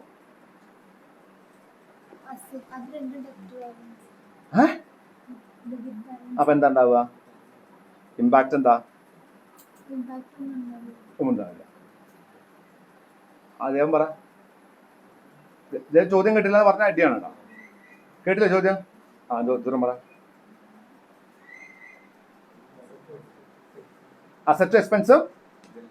ഒരു കമ്പനിക്ക് ഒരു expense ഉണ്ട്, അത് expense ആയിട്ട് കാണിക്കാതെ അതിനെ അസറ്റ് ആയിട്ട് ഒരു കമ്പനി കാണിക്കുന്നു. ഒരു ഇമ്പാക്റ്റും ഇല്ല എന്നാണ് അനഘയുടെ നോളജിൽ നിന്നും പറഞ്ഞിരിക്കുന്നത്. What is your feeling? അതാണ് എന്റെ ചോദ്യം. ഒരു ഇമ്പാക്റ്റും ഇല്ല. Very good. What is the impact? ഹൃദയ. പ്രോഫിറ്റ് കാണിക്കും. ഇമ്പാക്ട് ഉണ്ടപ്പോ അതായത് വളരെ വലിയൊരു ഇമ്പാക്റ്റ് അല്ലേ. ഒരു എക്സ്പെൻസ് കാണിക്കാതിരുന്ന എന്താ സംഭവിക്കുക? ലാഭം കൂടും. അപ്പൊ ഇല്ലാത്ത ഒരു പ്രോഫിറ്റ് കമ്പനിക്ക് ഉള്ളതായിട്ട് കാണാം. എന്നാൽ അസറ്റ് കൂടുതലും കാണിക്കാം. അങ്ങനെ ഒരു അസറ്റ് ഉണ്ടോ നമ്മുടെ കയ്യില്? ഇല്ല. അപ്പൊ ശരിക്കും പറഞ്ഞാൽ വളരെ വലിയൊരു ഇമ്പാക്റ്റ് ആണ്. ടോട്ടൽ നെഗറ്റീവ് ഇമ്പാക്റ്റ് ആണ്. ഇല്ലാത്ത ലാഭം കാണിച്ച് ടാക്സ് സത്യത്തിന്റെ കഥയല്ലേ, ടാക്സ് കൊടുക്കേണ്ടി വരും, ഡിവിഡൻഡ് കൊടുക്കേണ്ടി വരും. ഇല്ലാത്തൊരു അസറ്റ് നമ്മുടെ അസറ്റ് സൈഡിൽ കാണിക്കുക. അത് അസറ്റ് ആണോ? നമ്മുടെ കയ്യിൽ വല്ല സാധനം ഉണ്ടോ? ഇല്ല. അപ്പൊ ഡെഫിനറ്റ് ആയിട്ടും ചില കമ്പനികൾ എന്ത് ചെയ്തിട്ടുണ്ടാകാം? Window dress ചെയ്തിട്ടുണ്ടാകാം. അത് നിങ്ങൾ ചെക്ക് ചെയ്യണം. ക്യാഷ് ഫ്ലോ സ്റ്റേറ്റ്മെന്റില് ഏതെങ്കിലും ചിലവ് ആയിട്ടുള്ള ഐറ്റത്തിനെ അസറ്റ് ആയിട്ട് കാണിച്ചിട്ടുണ്ടോ? അങ്ങനെ കാണിച്ചിട്ടുണ്ടെങ്കിൽ ക്യാഷ് ഫ്ലോ ഭയങ്കര കൂടുതലായിട്ട് നമുക്ക് കാണാൻ സാധിക്കും. അങ്ങനെ ക്യാഷ് ഫ്ലോ കൂട്ടി കാണിച്ചുകൊണ്ട് ഒരു പ്രൊജക്ട് നല്ല പ്രൊജക്ട് ആകാൻ കള്ളന്മാരായ കണക്കപ്പിള്ളകൾ ശ്രമിക്കും. അത് നിങ്ങൾ മനസ്സിലാക്കണമെന്നാണ് പറയണത്. ഇൻവെസ്റ്റ്മെന്റ് ഡിസിഷനിൽ ഉണ്ടാകാവുന്ന പ്രശ്നങ്ങളെ കുറിച്ചാണ് നമ്മൾ പറയണത്. Inorganic expansion of business. എന്താ ഇനോർഗാനിക് എക്സ്പാൻഷൻ എന്ന് പറഞ്ഞാല്? ഹരി ഒരു എക്സാമ്പിൾ പറഞ്ഞ. ഇനോർഗാനിക് എക്സ്പാൻഷൻ ഓഫ് ബിസിനസ്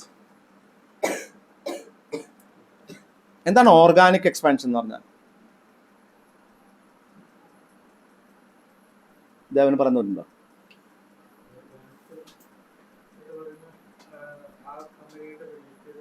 അത്രയേ ഉള്ളൂ. അപ്പൊ ഇനോർഗാനിക് എത്ര എന്താ?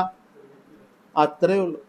ഏത് കമ്പനി എന്ത് ബിസിനസ് ആണോ ചെയ്യുന്നത് അതേ ബിസിനസ് തന്നെ അല്ലെങ്കിൽ അതുപോലത്തെ ബിസിനസ് തന്നെ വളർത്താൻ വേണ്ടി ചെയ്യുകയാണെങ്കിൽ വളരുകയാണെങ്കിൽ ഓർഗാനിക് ബിസിനസ് വളരുന്നു എന്ന് പറയും. ഇനോർഗാനിക് എന്ന് പറഞ്ഞാൽ എന്താ? ആ ബിസിനസ്, ഒരു കമ്പനി ഒരു ബിസിനസ് ചെയ്യുന്നു, അതുമായിട്ട് ഒരു ബന്ധവും ഇല്ലാത്ത വേറൊരു ബിസിനസ് ആണ് വളരുന്നതെങ്കിൽ അതിന്റെ ക്യാഷ് ഫ്ലോ കണ്ട് നമ്മൾ ഭയങ്കരമായിട്ട് എക്സൈറ്റഡ് ആവരുത്. അതിന് വേറൊരു റിസ്ക് ഉണ്ട്, ആ റിസ്ക്കും കൂടെ നിങ്ങൾ കൺസിഡർ ചെയ്യുന്ന പറയണത്. കാരണം നമുക്കത് ഇനീഷ്യലി നമുക്ക് ലാഭം ഉണ്ടാക്കാൻ പറ്റുമായിരിക്കാം, പക്ഷെ കുറച്ച് കാലം KGF 1 KGF 2 പോലെ ഹോംബാളെ ഫിലിംസിന്റെ അടുത്തൊരു ഫിലിം എടുക്കാൻ പറ്റുമോ നമുക്കറിയില്ല. കാരണം ഹോംബാളെ ഫിലിംസ് അടി ഇടി ഇല്ലാത്ത പടങ്ങൾ എടുത്തിട്ട് പരാജയപ്പെട്ടിട്ടുണ്ട്. അടി ഇടിയുള്ള പടങ്ങളെ വിജയിച്ചിട്ടുള്ളൂ. അതൊരു ഓർഗാനിക് ഏരിയ ആണ്. ഇനോർഗാനിക് ആയിട്ട് പടം എടുക്കുമ്പോൾ അത് പരാജയപ്പെടുമോ ഇല്ലയോ നമ്മൾ കണ്ടറിയണം. അതുപോലെ അതാണ് പറയുന്നത്. അപ്പോൾ inorganic expansion, cash flow from investing activities includes cash payments made to and received from inorganic expansion and development of business in the form of merger and acquisition, takeover, etc. It is pertinent to observe the efficiency of such inorganic acquisitions and synergies resulting in such deals. Inorganic acquisition, അതായത് ഒരു company വളരുന്ന സമയത്ത് ആ കമ്പനിയുടെ business വളർത്തുന്നു. അതിന് inorganic business എന്താണ്? അവരുടേതല്ലാത്ത കമ്പനികളെയോ ബിസിനസ്സുകളെയോ take over ചെയ്തുകൊണ്ട് അല്ലെങ്കിൽ അക്വയർ ചെയ്തുകൊണ്ട് ആ കമ്പനി മെർജ് ചെയ്തുകൊണ്ട് ആ കമ്പനി വളരാൻ ശ്രമിക്കുന്നു. അങ്ങനെയാണെന്നുണ്ടെങ്കിൽ അതിൽ നിന്ന് ക്യാഷ് ഫ്ലോ മാത്രം നിങ്ങൾ നോക്കരുത്. ക്യാഷ് ഫ്ലോയോടൊപ്പം തന്നെ അത് നിങ്ങൾക്ക് തരുന്ന സിനർജീസ്, എന്താ സിനർജി പറഞ്ഞാൽ? ഇംപ്രൂവ്മെന്റ് ഓഫ് എഫിഷ്യൻസീസ്, നിങ്ങൾക്ക് കിട്ടുന്ന എക്സ്പെർട്ടൈസ്, അതും കൂടെ നിങ്ങൾ കൺസിഡർ ചെയ്യണം. ഇനീഷ്യലി ചിലപ്പോൾ അതൊരു സ്ലോ ബിസിനസ് ആയിരിക്കാം, സ്ലോ ഇൻകം ഏണിംഗ് ആയിരിക്കാം, പക്ഷെ ലേറ്റർ സ്റ്റേജിൽ നിങ്ങളുടെ എക്സിസ്റ്റിംഗ് ബിസിനസിനെ അത് വളർത്താൻ സഹായിച്ചേക്കാം. ഇതൊക്കെ വളരെ ഇമ്പോർട്ടൻ്റ് ആണ്. ഉദാഹരണം, മാരുതി ഉദ്യോഗ് ലിമിറ്റഡ് എന്ന് പറയുന്ന കമ്പനി, ഈ കമ്പനി കാറ് വെക്കുന്ന കമ്പനിയാണ്. ഇവര് ഇൻഷുറൻസ് കമ്പനിയായിട്ട് ടൈപ്പ് ചെയ്ത് ഇൻഷുറൻസ് കൊടുക്കുന്നുണ്ട്. ഈ ഇൻഷുറൻസ് ബിസിനസ് എന്ന് അവർക്ക് ഇനീഷ്യൽ സ്റ്റേജസിൽ ലാഭം ഉണ്ടാകണമെന്നില്ല. പക്ഷേ പിന്നീട് എന്താകുന്നു? മാരുതിയിൽ നിന്നാണ് ഇൻഷുറൻസ് എടുക്കുന്നതെങ്കിൽ അവിടെ കൊടുക്കുന്ന കാറുകൾ നമ്മൾ ഇൻഷുറൻസ് ക്ലെയിം കൊടുക്കുകയാണെങ്കിൽ ആ ക്ലെയിം പെട്ടെന്ന് റിലീസ് ആകും എന്നുള്ളൊരു കോൺഫിഡൻസ് വന്നു കഴിഞ്ഞാൽ എല്ലാവരും മാരുതി ഇൻഷുറൻസ് എടുക്കില്ലേ? ലേറ്റർ സ്റ്റേജിൽ അതിന്റെ സിനർജി അവരുടെ സെയിലിനെ തന്നെ ബാധിക്കില്ലേ? അവരുടെ വരുമാനം വർദ്ധിപ്പിക്കില്ലേ? അതൊരു എക്സ്പെർട്ടൈസ് അല്ലേ? ബാങ്കിങ് ആക്ടിവിറ്റി ചെയ്യുന്ന എന്താണ് state bank of India SBI life insurance ചെയ്യുന്ന സമയത്ത് LIC അത്രയും വരുമാനം ആദ്യത്തെ സ്റ്റേജിൽ SBIക്ക് ഉണ്ടാവുമോ? ഉണ്ടാവില്ല. പക്ഷെ അവരുടെ സിനർജി എന്താണ്? ഈ SBIയുടെ ക്ലയൻസിനോട് ലൈഫ് ഇൻഷുറൻസിനെ കുറിച്ച് പറയാനുള്ള അവസരം കിട്ടുന്നു. അവർ LICയിലേക്ക് പോകാനുള്ള സാധ്യത കുറയ്ക്കാൻ ഇവർക്ക് സാധിക്കുന്നു. അതുവഴി അവർ എവിടേക്ക് വരും? SBIയിലേക്ക് തന്നെ വരും. അതുവഴി ലേറ്റർ സ്റ്റേജിൽ അവർക്ക് വരുമാനം ഉണ്ടാവില്ലേ? അപ്പോൾ whether that investment decision to invest in SBI life insurance was a successful one or right one എന്ന ചോദ്യം വരുന്ന സമയത്ത് SBI എന്താ ചെയ്യേണ്ടത്? ഇനീഷ്യൽ സ്റ്റേജിൽ ലാഭമില്ലെങ്കിലും ആ ബിസിനസ് തുടങ്ങിയ വഴി, ആ ഇൻവെസ്റ്റ്മെന്റ് ഡിസിഷൻ എടുത്ത വഴി, അല്ലെങ്കിൽ ആ മെർജർ ചെയ്ത വഴി, അല്ലെങ്കിൽ ആക്വിസിഷൻ ചെയ്ത വഴി അവർക്ക് എന്ത് സിനർജീസ് ഉണ്ടായിട്ടുണ്ട്, വാല്യൂ അഡീഷൻ ഉണ്ടായിട്ടുണ്ട്, അത് ഏത് വഴിയിലാണ് അടുത്ത കാലങ്ങളിൽ വരുമാനം കൂട്ടാൻ സാധ്യതയുള്ളത് എന്ന് മനസ്സിലാക്കണ്ടേ? അതും കൂടെ കൺസിഡർ ചെയ്യണം എന്നാണ് പറയുന്നത്. ഇൻവെസ്റ്റ്മെന്റ് ഡിസിഷൻ സക്സസ് ആണോ പരാജയമാണോ എന്ന് അനലൈസ് ചെയ്യുന്ന സമയത്ത് നമ്മൾ ഉപയോഗിക്കുന്നത് സാധാരണ ക്യാഷ് ഫ്ലോ സ്റ്റേറ്റ്മെൻറ്റും ഫിനാൻഷ്യൽ സ്റ്റേറ്റ്മെൻറ്റുമാണ്. ആ സ്റ്റേറ്റ്മെൻറ്റ് വായിക്കുന്ന സമയത്ത് ഈ പോയിന്റുകൾ കൺസിഡർ ചെയ്യണം. ഒന്ന്, എവിടെ നിന്നാണ് ഈ പണം നമ്മൾ എടുത്തത്? സോഴ്സ് ഓഫ് ഫണ്ട് എവിടെയാണ്? രണ്ട്, ഇത് എത്രമാത്രം ക്വാളിറ്റേറ്റീവ് ആയിട്ടുള്ള ഡിസിഷനാണ്? ഇത് നമുക്ക് എത്രമാത്രം ഇംപ്രൂവ്മെന്റ് നമ്മുടെ ബിസിനസ്സിൽ കൊണ്ടുവരാൻ സാധ്യതയുള്ള ബിസിനസ്സാണ്. ദെൻ അടുത്തത് എന്താണ്? ഡസ് ദ ബിസിനസ് ധാരാളം ക്യാപിറ്റൽ എക്സ്പെൻഡിച്ചർ ആവശ്യമുള്ള ഒരു ബിസിനസ്സാണോ? അങ്ങനെയാണെങ്കിൽ ഈ ബിസിനസ്സിന് വളരെ പെട്ടെന്ന് വരുമാനം ഉണ്ടാക്കാൻ സാധിക്കണമെന്നില്ല. ദീർഘകാലം ക്യാപിറ്റൽ എക്സ്പെൻഡിച്ചർ വേണ്ടി വന്നേക്കാം. അപ്പോൾ ഇനീഷ്യൽ സ്റ്റേജസിൽ വരുമാനം ക്യാഷ് ഫ്ലോ ഇല്ലെങ്കിൽ പോലും അതിനെ ഒരു തെറ്റായ ബിസിനസ്സായി കണക്കാക്കണമെന്നില്ല. നാലാമത്തെ പോയിന്റിൽ എന്താ പറഞ്ഞത്? ക്യാപിറ്റലൈസേഷൻ. ചില കമ്പനികൾ അവരുടെ എക്സ്പെൻസ് ക്യാപിറ്റലൈസ് ചെയ്തുകൊണ്ട്, അതായത് എക്സ്പെൻസ് ഐറ്റത്തിനെ അസറ്റായി കാണിച്ചുകൊണ്ട് വരുമാനം കൂട്ടിക്കാണിക്കാൻ ശ്രമിക്കാറുണ്ട്. അങ്ങനെ വല്ലതും ഉണ്ടായിട്ടുണ്ടോ? അതുവഴി അവരെന്ത് ചെയ്തേക്കാം? ക്യാഷ് ഫ്ലോ കൂടുതൽ കാണിച്ചേക്കാം. ആ പ്രൊജക്ട് നല്ലതാണെന്ന് കാണിച്ചേക്കാം. നിങ്ങൾ മനസ്സിൽ വെക്കണം അത്. Then inorganic expansion. Inorganic expansion എന്ന് പറഞ്ഞാൽ നമ്മൾ ചെയ്യുന്ന ബിസിനസ് അല്ലാതെയുള്ള ബിസിനസ്സുകളിലേക്ക് കടന്നു ചെല്ലുക, അല്ലെങ്കിൽ അങ്ങനെ ചെയ്യുന്ന ബിസിനസ് ചെയ്യുന്ന കമ്പനികളെ ടേക്ക് ഓവർ ചെയ്യുക, അക്വയർ ചെയ്യുക, മെർജ് ചെയ്യുക. അങ്ങനെ ചെയ്യുന്നത് വഴി ഇനീഷ്യൽ സ്റ്റേജസിൽ നമുക്ക് വരുമാനം കൂടിയിട്ടില്ലെങ്കിൽ പോലും നമ്മുടെ സ്പെഷ്യലൈസേഷൻ വർദ്ധിക്കുന്നു, നമുക്ക് എന്തുണ്ടാകുന്നു, നമ്മുടെ സിനർജീസ് ആ ബിസിനസ്സിലുള്ള സിനർജി വർദ്ധിക്കുന്നു. ആ സിനർജി വർദ്ധിക്കുന്നത് വഴി അടുത്ത കാലങ്ങളിൽ നമ്മുടെ വരുമാനം കൂടാൻ സാധ്യതയുണ്ട്. അത് നിങ്ങൾ കൺസിഡർ ചെയ്യണം. പിന്നെന്താ പറഞ്ഞത്, churn in business and sale of business unit in asset. പല കമ്പനികളും എന്താ ചെയ്യുക, ഒന്നുകിൽ ഉള്ള ബിസിനസ്സുകൾ നിർത്തുകയോ അല്ലെങ്കിൽ അസറ്റുകൾ വിൽക്കുകയോ ചെയ്ത് ക്യാഷ് ഫ്ലോ കൂടിയതായിട്ട് കാണിച്ചേക്കാം. അങ്ങനെ കാണിച്ചിട്ടുണ്ടെങ്കിൽ അത് നിങ്ങൾ മനസ്സിൽ വെക്കണം. കാരണം ചില സമയത്ത് നമ്മുടെ വരുമാനം കൂട്ടാൻ നമുക്ക് profit from sale of plant, profit loss ഒക്കെ ഉള്ളതാണ്, loss on sale of plant, profit loss ഒക്കെ ഉള്ളതാണ്. നമ്മൾ എന്ത് ചെയ്യും, നമ്മുടെ വരുമാനം കുറയുന്ന സമയത്ത് നമ്മുടെ ഇൻവെസ്റ്റ്മെൻറ്റുകൾ വിൽക്കാം, അസറ്റുകൾ വിൽക്കാം. അതുവഴി നമ്മുടെ ക്യാഷ് ഫ്ലോ കൂടിയതായിട്ട് കാണിച്ചേക്കാം. അത് നിങ്ങൾ ചെക്ക് ചെയ്യണം. ഇൻവെസ്റ്റ്മെൻറ്റ് ഡിസിഷൻ സക്സസ് ആണെന്ന് പറയാൻ വെറും ക്യാഷ് ഫ്ലോ മാത്രം നോക്കിയാൽ പോരാ. ആ ക്യാഷ് ഫ്ലോ വന്നത് നമ്മുടെ അസറ്റുകളോ ഇൻവെസ്റ്റ്മെൻറ്റുകളോ വിറ്റിട്ടാണെങ്കിൽ അതിൻ്റെ റിലവൻസ് നമ്മൾ നോക്കണം. Then in house expenditure and research and development. നമ്മുടെ കമ്പനിയുടെ സാധാരണ ഇൻ ഹൗസ് ആയിട്ട് റിസർച്ച് ആൻഡ് ഡെവലപ്മെൻറ്റ് എക്സ്പെൻഡിച്ചർ ഉണ്ട്. അത് നമ്മൾ എന്താ in house development research and development എന്ന് പറഞ്ഞാൽ നമ്മുടെ പ്രോഡക്റ്റുകൾ ഇമ്പ്രൂവ് ചെയ്യാൻ വേണ്ടിയിട്ട്, അതിൻ്റെ ക്വാളിറ്റി ഇമ്പ്രൂവ് ചെയ്യാൻ വേണ്ടിയിട്ട് നമ്മുടെ കമ്പനിയുടെ ഉള്ളിൽ തന്നെ റിസർച്ചും ഡെവലപ്മെൻറ്റും നമ്മൾ ചെയ്യുന്നുണ്ടാകാം. അങ്ങനെയാണെന്നുണ്ടെങ്കിൽ നമ്മൾ അതിന് വേണ്ടിയിട്ടുള്ള അസറ്റുകൾ നമുക്ക് ക്യാഷ് ഇക്വലൻ്റ് ആയിട്ട് കണക്കാക്കാൻ പറ്റില്ല. കാരണം അത് ഈ പ്രൊജക്റ്റിൻ്റെതായിട്ട് കണക്കാക്കാൻ പാടില്ല. അങ്ങനെ കാണിച്ചിട്ടുണ്ടെങ്കിൽ അത് തെറ്റാണ്. അതായത് നമ്മുടെ കമ്പനിയിൽ 1000കണക്കിന് പ്രൊഡക്റ്റ് ഉണ്ട്, അല്ലെങ്കിൽ 100 കണക്കിന് പ്രൊഡക്റ്റ് ഉണ്ട്, അല്ലെങ്കിൽ 10 പ്രൊഡക്റ്റ് ഉണ്ട്. ഈ 10 പ്രോഡക്റ്റിനും റിലവൻ്റ് ആയിട്ടുള്ള റിസർച്ചും ഡെവലപ്മെൻറ്റും കണ്ടിന്യൂസ് ബേസിൽ നമ്മുടെ കമ്പനിയിൽ നടക്കുന്നുണ്ട്. അപ്പോൾ ഈ വർഷം ആ റിസർച്ച് ആൻഡ് ഡെവലപ്മെൻറ്റിന് വേണ്ടി ചിലവാക്കിയ പൈസ ഈ പ്രൊജക്റ്റിൻ്റെയാണ് എന്ന് നമുക്ക് പറയാൻ പറ്റില്ല. അതിലൊരു സെർട്ടൺ പെർസെൻറ്റേജ് മാത്രമേ ഇതിന് വരുള്ളൂ. അങ്ങനെ എങ്ങാനും കണക്കാക്കിയിട്ടുണ്ടെങ്കിൽ അതും കൺസിഡർ ചെയ്യാൻ പാടില്ല. Understanding cash flow from investing activities. A firm may have a negative overall cash flow for a given quarter. If the company cannot generate positive cash flow from business operation, a negative overall cash flow is not necessarily a bad thing. അതായത് ഒരു കമ്പനിയുടെ ചില ക്വാർട്ടറുകളിൽ negative cash flow വന്നേക്കാം. പക്ഷേ overall ആ കമ്പനിക്ക് cash flow generate ചെയ്യാൻ പറ്റാത്ത ഒരു സമയത്താണ് ഈ ബിസിനസ് നടക്കുന്നതെങ്കിൽ ഈ നെഗറ്റീവ് ക്യാഷ് ഫ്ലോ ആ ഇൻവെസ്റ്റ്മെൻറ്റ് ഡിസിഷനോട് റിലേറ്റ് ചെയ്ത് വായിക്കരുത്. ഉദാഹരണം, ടൊമാറ്റോ സോസ്, അംബ്രല ഒരു കമ്പനി ഒരു പുതിയ അംബ്രല ഓഗസ്റ്റ് 10 ലോഞ്ച് ചെയ്യുന്നു. സാധാരണ അംബ്രല വാങ്ങുന്നത് എപ്പോഴാണ്?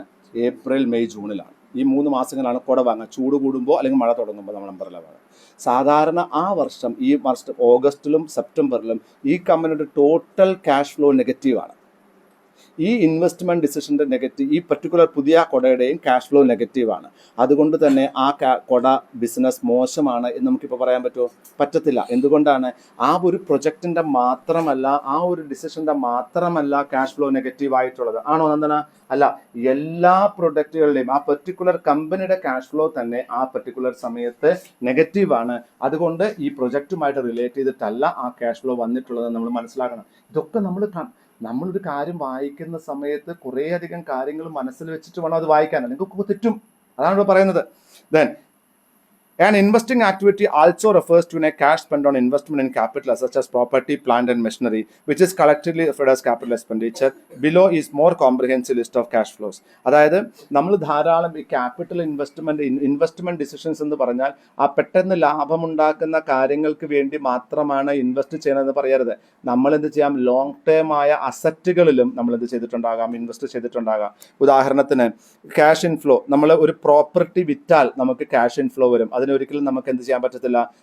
ആ ഡിസിഷൻ്റെ ക്യാഷ് ഇൻഫ്ലോ ആയിട്ട് കണക്കാക്കാൻ പാടില്ല. Cash receipt from disposal of debt instrument. നമ്മുടെ കയ്യിലെ ഇൻവെസ്റ്റ്മെന്റ് വിറ്റാലും നമുക്ക് എന്ത് വരാം? ക്യാഷ് വന്നേക്കാം. അതിനെയും രണ്ടാമത്തെ പോയിന്റ് അഭിനവ്, ക്യാഷ് ഫ്ലോ വന്നേക്കാം. അതിനെയും നമുക്ക് എന്തായിട്ട് കണക്കാക്കാൻ പറ്റില്ല. അതിനെയും നമുക്ക് നമ്മുടെ പ്രൊജക്റ്റിന്റെ ക്യാഷ് ഫ്ലോ ആയിട്ട് കണക്കാക്കാൻ പറ്റില്ല. ആ ബോക്സിലാണ് മൂന്നാമത്തെ point. Receipt from sale of equity instruments. അത് ഇത്രേ പറഞ്ഞല്ലോ. അസറ്റ് വിറ്റിട്ട് അല്ലെങ്കിൽ ഇൻവെസ്റ്റ്മെന്റ് വിറ്റ് കിട്ടിയ പൈസ ക്യാഷ് ഫ്ലോ ആയിട്ട് കാണിച്ചിട്ടുണ്ടെങ്കിൽ പോലും അതിനെന്തായിട്ട് കണക്കാക്കാൻ പറ്റില്ല? ആ പ്രൊജക്റ്റിന്റെ ക്യാഷ് ഫ്ലോ ആയിട്ട് കണക്കാക്കരുത്. അത് നിങ്ങൾ കൺസിഡർ ചെയ്തിട്ടാണ് അതിന്റെ ക്യാഷ് ഫ്ലോ, അത് കുറച്ചിട്ടാണ് നിങ്ങൾ അതിന്റെ ക്യാഷ് ഫ്ലോ നോക്കേണ്ടത്. Out flow. നിങ്ങൾ ഏതെങ്കിലും ഒരു പ്രോപ്പർട്ടി, പ്ലാന്റ് ആൻഡ് എക്വിപ്മെന്റ് വാങ്ങാൻ വേണ്ടി പൈസ കൊടുത്തിട്ടുണ്ടെങ്കിൽ, ഉദാഹരണം ഞാനൊരു 10 ലക്ഷം രൂപയുടെ ഒരു അസറ്റ് വാങ്ങി, ഈ വർഷം എനിക്ക് 50,000 രൂപ ലാഭമേ ഉള്ളൂ. അങ്ങനെ ആയതുകൊണ്ട് ഈ പ്രൊജക്ട് മോശമാണ്, അത് 10 ലക്ഷം രൂപയുടെ ഇൻവെസ്റ്റ്മെന്റ് ചെയ്തില്ലേ 50,000 രൂപയിലെ ലാഭമുള്ളൂ, അതുകൊണ്ട് ഈ പ്രൊജക്ട് വേണ്ടാന്ന് പറയാൻ പറ്റില്ല. ഈ 10 ലക്ഷം ഈ വർഷത്തേക്കല്ല ഇൻവെസ്റ്റ് ചെയ്തിട്ടുള്ളത്, അതിന്റെ ലൈഫ് എന്ന് പറയുന്നത് 25 കൊല്ലമാണെങ്കിൽ 10 ലക്ഷം ഡിവൈഡഡ് ബൈ 25 ഈ വർഷത്തെ ഇൻവെസ്റ്റ്മെന്റ് വരുന്നുള്ളൂ. അതിനേക്കാട്ടിലും വരുമാനം ഉണ്ടെങ്കിൽ നിങ്ങൾക്ക് ചെയ്യാം. അപ്പോൾ പ്രോപ്പർട്ടി, പ്ലാന്റ് ആൻഡ് എക്വിപ്മെന്റിൽ നിങ്ങൾ ഇൻവെസ്റ്റ് ചെയ്തിട്ടുണ്ടെങ്കിൽ അതിനെ ഒരിക്കലും നിങ്ങൾ എന്തായി കണക്കാക്കാൻ പാടില്ല, ഈ ഒരു പെർട്ടിക്കുലർ പ്രൊജക്റ്റിനെ ഈ സമയത്തേക്ക് ഇൻവെസ്റ്റ് ചെയ്തായിട്ട് കണക്കാക്കാൻ പാടില്ല. പ്രൊപ്പോർഷനേറ്റ് കാൽക്കുലേഷൻ നിങ്ങൾ ചെയ്യേണ്ടി വരും. Then payment four purchase of debt instrument, നിങ്ങൾ ഇൻവെസ്റ്റ്മെന്റ് വാങ്ങിയിട്ടുണ്ടെങ്കിൽ, ഡെറ്റ് ഇൻസ്ട്രുമെന്റോ സെക്യൂരിറ്റീസ് ഒക്കെ വാങ്ങിയിട്ടുണ്ടെങ്കിൽ അതിന്റെ എക്സ്പെൻഡിച്ചർ ആയിട്ട് കണക്കാക്കിക്കൂടാ, അതെന്തായിട്ട് ഇൻവെസ്റ്റ്മെന്റ് ആയിട്ട് കണക്കാക്കാൻ പാടും, അതൊരിക്കലും ഇതിന്റെ ക്യാഷ് ഫ്ലോനെ ബാധിക്കാൻ പാടില്ല. Then sale of maturities of investment നമ്മൾ പറഞ്ഞു. Then purchasing and selling of long term assets and other investment, ഇതൊന്നും നമ്മൾ കൺസിഡർ ചെയ്യാൻ പാടില്ല. So following the terms are not covered under cash flow. കാരണം എന്താണ്, നമ്മൾ ക്യാഷ് ഫ്ലോ സ്റ്റേറ്റ്മെന്റ് വായിക്കുന്ന സമയത്ത് ഈ ടേംസ് ഒന്നും അവിടെ കാണില്ല. അത് കാണാത്തത് കൊണ്ട് തന്നെ അത് മനസ്സിലാക്കിയിട്ട് വേണം നിങ്ങൾ ആ ക്യാഷ് ഫ്ലോ സ്റ്റേറ്റ്മെന്റ് വായിക്കാൻ. അപ്പോൾ ക്യാഷ് ഫ്ലോ എന്തൊക്കെയാണ്? Operating activity, investment activity, financing activity. ഈ 3 ആക്ടിവിറ്റിയിൽ നിന്നും നമ്മൾ വന്ന ക്യാഷ് ഫ്ലോ നമ്മൾ നോക്കുന്നുണ്ട്. ഈ ക്യാഷ് ഫ്ലോ നോക്കുന്ന സമയത്ത് ആ ക്യാഷ് ഫ്ലോ ആണ് നമ്മൾ ആ ബിസിനസ് പ്രോഫിറ്റബിൾ ആണോ അല്ലയോ എന്ന് മനസ്സിലാക്കാനുള്ള ഒരു ടൂൾ അതാണ്. അത് വായിക്കുന്ന സമയത്ത് മനസ്സിലാക്കുക, ഈ പറയുന്ന 4 എണ്ണം അതിലില്ല. പേയ്മെന്റ്, ഇൻട്രസ്റ്റ് പേയ്മെന്റും ഡിവിഡൻറ്റും ക്യാഷ് ഫ്ലോയിൽ കാണില്ല. അപ്പോൾ അത് നമുക്ക് പ്രോഫിറ്റ് ലോസിക്കൽ ഇമ്പാക്റ്റ് ഉണ്ട്. അപ്പോൾ അത് നമ്മൾ മനസ്സിലാക്കണം. 2, debt, equity, other form of finance. Debt, equity, other form of finance. Depreciation of capital assets. Then all income expenditure related to normal business operation. ഇതൊക്കെ നമ്മൾ എന്ത് ചെയ്യണം? ഇതൊക്കെ ഇൻവെസ്റ്റിംഗ് ആക്ടിവിറ്റിയിൽ കാണാൻ സാധിക്കില്ല. പക്ഷേ ഇതൊക്കെ ഇൻവെസ്റ്റിംഗ് ആക്ടിവിറ്റി, ഓപ്പറേറ്റിംഗ് ആക്ടിവിറ്റിയിൽ കാണാൻ സാധിക്കും, ഇൻവെസ്റ്റിംഗ് ആക്ടിവിറ്റിയിൽ കാണാൻ സാധിക്കില്ല. അതുകൊണ്ട് തന്നെ നിങ്ങൾ ഇതും കൂടെ കൺസിഡർ ചെയ്ത് വേണം ആ ഇൻവെസ്റ്റിംഗ് ആക്ടിവിറ്റിയെ കൺസിഡർ ചെയ്യാനെന്ന് പറയുന്നത്. മനസ്സിലായോ? ഏതൊക്കെയാണ് ക്യാഷ് ഫ്ലോ സ്റ്റേറ്റ്മെന്റ് ഉള്ളത്? 3 എണ്ണമാണ്: ഓപ്പറേറ്റിംഗ്, ഇൻവെസ്റ്റിംഗ് ആൻഡ് ഫിനാൻസിങ്. ഇതിൽ ഇൻവെസ്റ്റിംഗ് ആക്ടിവിറ്റി, ഞാൻ ചെയ്ത ഇൻവെസ്റ്റ്മെന്റ് ഡിസിഷൻ ശരിയാണോ എന്ന് അറിയുന്നതിന് വേണ്ടി ക്യാഷ് ഫ്ലോ സ്റ്റേറ്റ്മെന്റിലെ ഇൻവെസ്റ്റിംഗ് ആക്ടിവിറ്റി നോക്കുകയാണെങ്കിൽ, cash flow from investing activity നോക്കുകയാണെങ്കിൽ അതിലെന്തൊക്കെ കാണാൻ പറ്റില്ല? ഇൻട്രസ്റ്റ് പേയ്മെന്റും ഡിവിഡൻറ്റും കാണാൻ സാധിക്കും. അതെവിടെ കാണുള്ളൂ? ഓപ്പറേറ്റിംഗ് ആക്ടിവിറ്റിയിലേ കാണാൻ സാധിക്കുള്ളൂ. ദെൻ ഈ debt, equity, other form of financing, അതെവിടെ കാണാൻ? നമുക്ക് ഫിനാൻസിങ് ആക്ടിവിറ്റിയിലേ കാണാൻ സാധിക്കുള്ളൂ. Depreciation of capital asset operating ആക്ടിവിറ്റിയിലേ കാണാൻ സാധിക്കുള്ളൂ, അല്ലെങ്കിൽ ഫിനാൻസിങ് ആക്ടിവിറ്റിയിലേ കാണാൻ സാധിക്കുള്ളൂ. Then all income expense related to ordinary course of business, അതെവിടെ വരുള്ളൂ? ഓപ്പറേറ്റിംഗ് ആക്ടിവിറ്റിയിലാണ് കാണാൻ പറ്റുള്ളൂ. അപ്പോൾ ഇൻവെസ്റ്റ്മെന്റ് ആക്ടിവിറ്റി, എൻ്റെ ഒരു ഇൻവെസ്റ്റ്മെന്റ് ഡിസിഷൻ ശരിയാണോ എന്നറിയുന്നതിന് വേണ്ടി ആ ഇൻവെസ്റ്റ്മെന്റ് ആക്ടിവിറ്റിയിലെ ക്യാഷ് ഫ്ലോ നോക്കിയിട്ട് അത് ശരിയാണ് തെറ്റാണ് എന്ന് മനസ്സിലാക്കുന്നതിന് മുമ്പ് ഈ കാര്യങ്ങളും കൂടെ നിങ്ങൾ കൺസിഡർ ചെയ്യണം. ഇതിനു വേണ്ടി നമ്മൾ കുറേ അധികം ഫിനാൻസിങ് ആക്ടിവിറ്റീസും അല്ലെങ്കിൽ ഓപ്പറേറ്റിംഗ് ആക്ടിവിറ്റീസും നമ്മൾ ചെയ്തിട്ടുണ്ടാകാം. അതിൻ്റെ ഇമ്പാക്റ്റും കൂടെ കൺസിഡർ ചെയ്യുക. അതിനു മുമ്പ് നമ്മൾ പറഞ്ഞിരിക്കുന്ന 7 പോയിന്റുകളും കൺസിഡർ ചെയ്തിട്ട് ഈ ഇൻവെസ്റ്റ്മെന്റ് ഡിസിഷൻ ശരിയായിരുന്നുവോ അല്ലയോ എന്ന് തീരുമാനിക്കാൻ പാടുള്ളൂ. So we'll stop here for 5 minutes to start with.